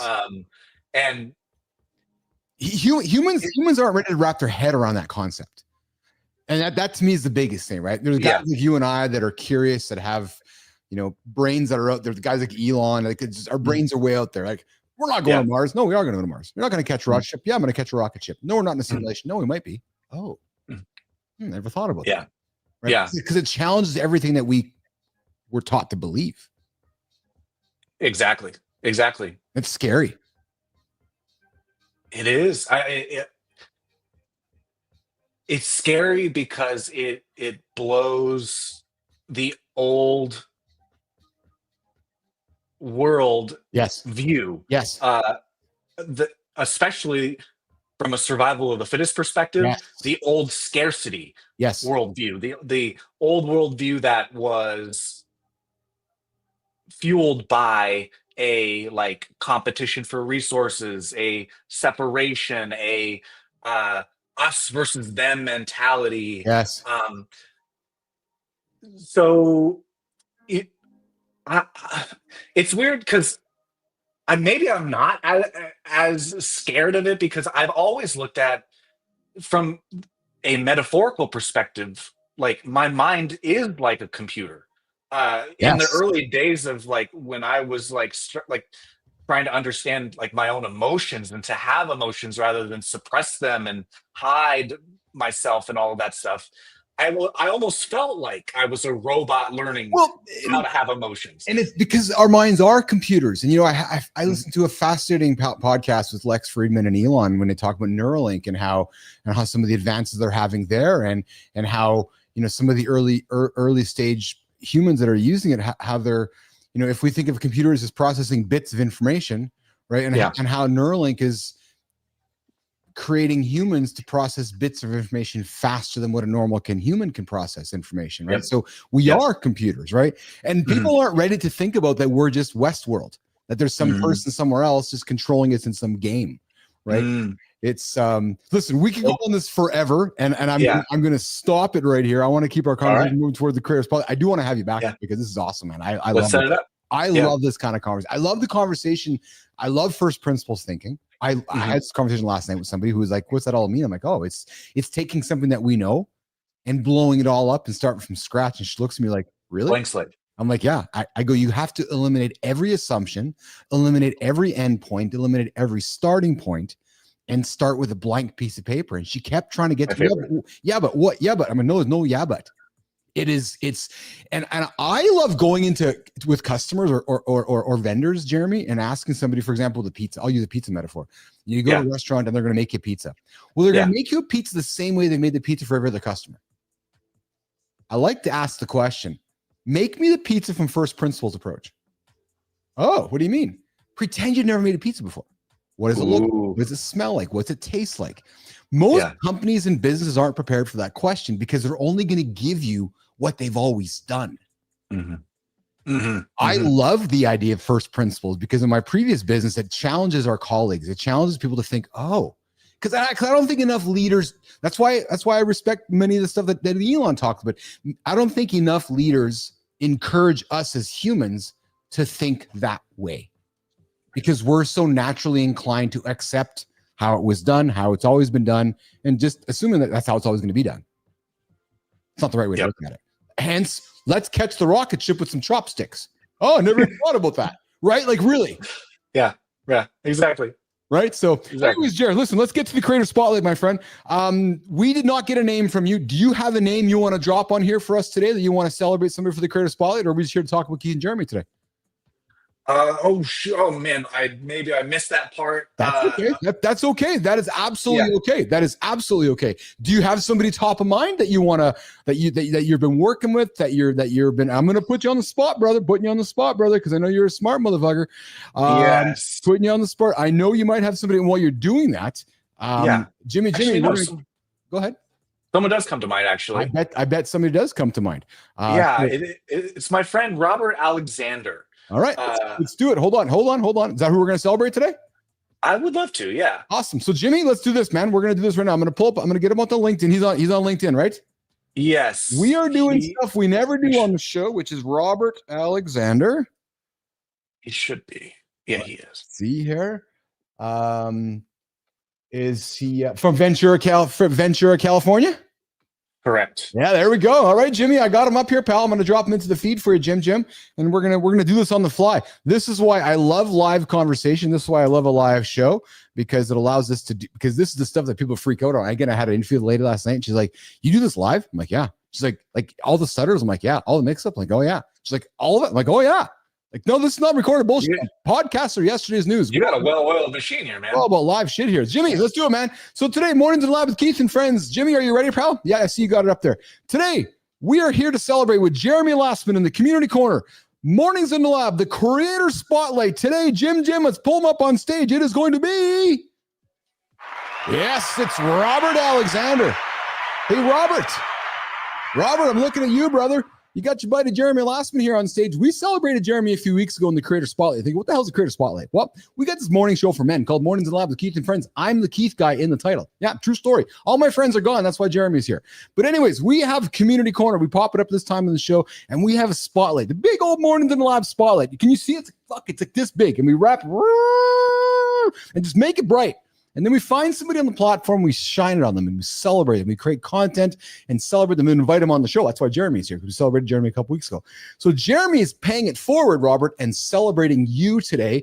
And then we're going to have you on the show to celebrate somebody in your orbit. So Jeremy Lastman, why did you choose to celebrate Robert Alexander today, who is an involved forward-moving brands related to music, wellness, lifestyle, design, tech, and community building?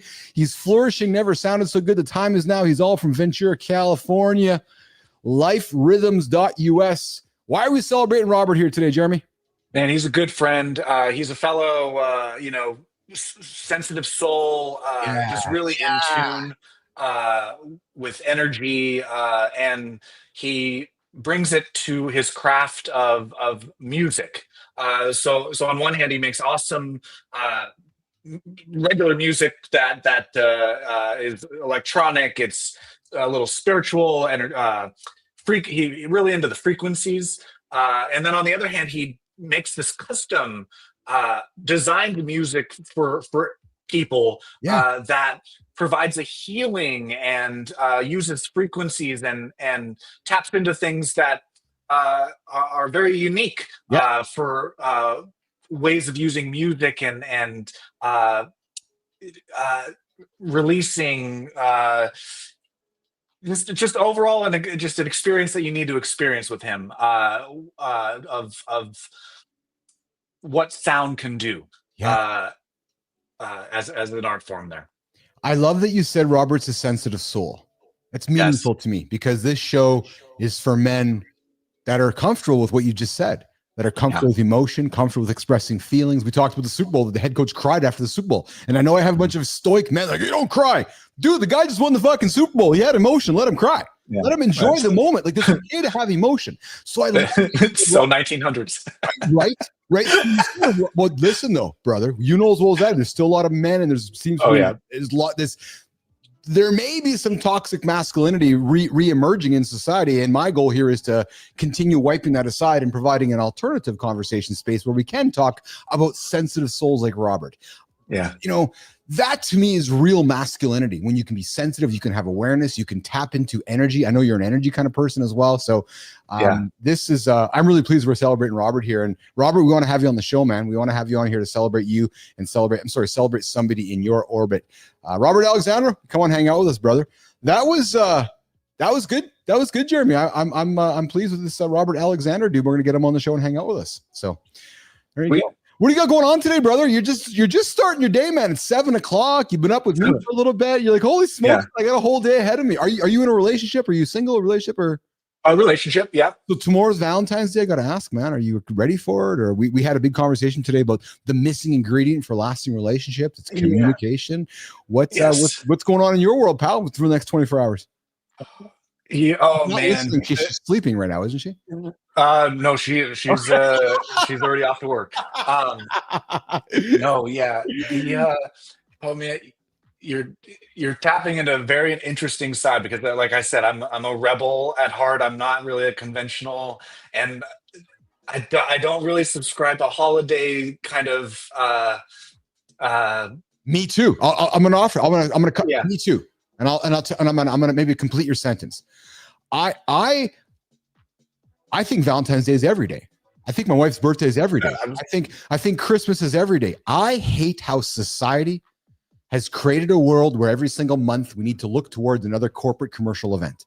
And then everybody has to feel fucking obligated to open up their wall. Like this idea of obligation and expectation drives me nuts.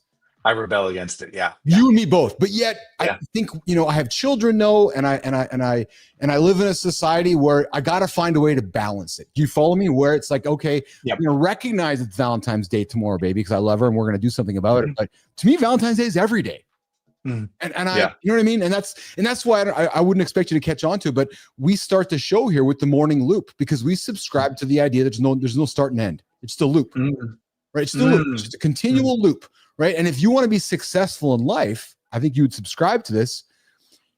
You continue to do the same things over and over that drive you success, and you do them again tomorrow. And you just do them again tomorrow. A lot of people get bored by that, but that's how success is. Success is measured by boredom. So Yeah. Well, when you're passionate about what you're doing and driven by like yes, that spirit, you don't feel it that way. It's the curiosity and the yes, it is enthralling. It's captivating. It's yes, thrilling. yes. To discover the unimaginable. That's awesome. Jeremy Lossman, I have thoroughly enjoyed our 30 minutes together today. I got to get you rolling here, and I'm going to wrap the show up here in a couple of minutes, but I've thoroughly enjoyed hanging out with you, thoroughly enjoyed the conversation. I would love to do a further in depth with you. I think that, so I had a show before, a morning show. It's called Live in the Lab. I sit down with somebody for an hour and a half and just dig into some really interesting deep topics. I'd love to have you back and dig into more of the SpaceX passion, like some of the nerdy stuff that I think we both probably can vibe over and make people kind of go, what the hell are they talking about? So I'd like to maybe knock on your door and do that in the future with you. But before we say goodbye to you, where can folks connect with you? Where can they find you? How can they engage with you? Jeremy Lossman, the final words to you, brother. So personally, I'm at Lassman Factory, my last name, Lasman Factory, on all the socials, mostly on X and Instagram. Yep. And then for the Passion Company, it's thepassioncompany.org. Okay. Where they can learn more about us. You can start your upgrade to imagination technology with our free knowledge base, and generally connect with our community there. And see what we've got. That's awesome. Hey, quickly, AI guy or not AI guy? You use Pro AI, yes. Yeah. Oh my God, is the game changer. Exactly. We got to talk. We got to talk. Jeremy Lossman, thanks for joining me today, brother. I appreciate you. Appreciate you. Yeah, appreciate you too, Keith. A lot of fun, man. And I thank you for getting us a chance to celebrate Robert Alexander. Here's how it's going to work. We made some great conversation and content today. I'm going to package up a package of content for you. I'm going to drop it into your feed. And if you decide to share it, that's awesome. Best way to support the show is telling everybody about this great morning show you're on this morning. Will do. All right, pal. Enjoy your day, okay? You too. Bye. Take care. All right, Jimmy, let's get Jeremy off the stage here. And we're going to keep the show rocking and rolling here and wrap it up this morning on Mornings in the Lab with Keith and Friends. Jimmy, for some reason, my monitor in front of me just died. Look at that. The show is ending and it just went blank. What's crazy, Jim, is that for the longest time, this thing never died. I mean, now it's just dying. I don't know what's going on here. So there you go. Learning with our technology here on Mornings in the Lab with Keith. Guys, well-oiled machine here. Jeremy comes in. We didn't really have the creator spotlight ready to go, but he's like, yeah, I got to do. Dropped it. We run it live for you guys. Everything's rolling here in the lab here this morning. Great show. We talked about relationships this morning on the show. We talked about cleaning ourselves on the show this morning. We had all kinds of conversations, and we talked about the missing ingredient in long-lasting relationships, and it's all about communication, guys. So listen, on behalf of John, on behalf of Marty, on behalf of Jeremy Lossman, on behalf of Walter, on behalf of Jimmy, hey, I'm the host. I'm Keith Billis. I'm the guy behind the mic here Monday to Friday, 8 o'clock Eastern time with the rest of the gang. It's time for us to get out of here. Truthfully, I got to go for a piss. Yeah, that's exactly what I got to go do. Yeah, I'm just There with Johnny. Hey, listen, Ninja, thanks for joining us, man. If you guys haven't subscribed to the channel, I invite you, subscribe to Mornings in the Lab with Keith and Friends. You get content from us all day. We go live every single morning and drop content throughout the day. All right, Jim, let's get out of here, man. I'm going to run over there. Yeah, I'll see you guys tomorrow. 8 o'clock right here, Eastern time. Mornings in the Lab with Keith and Friends.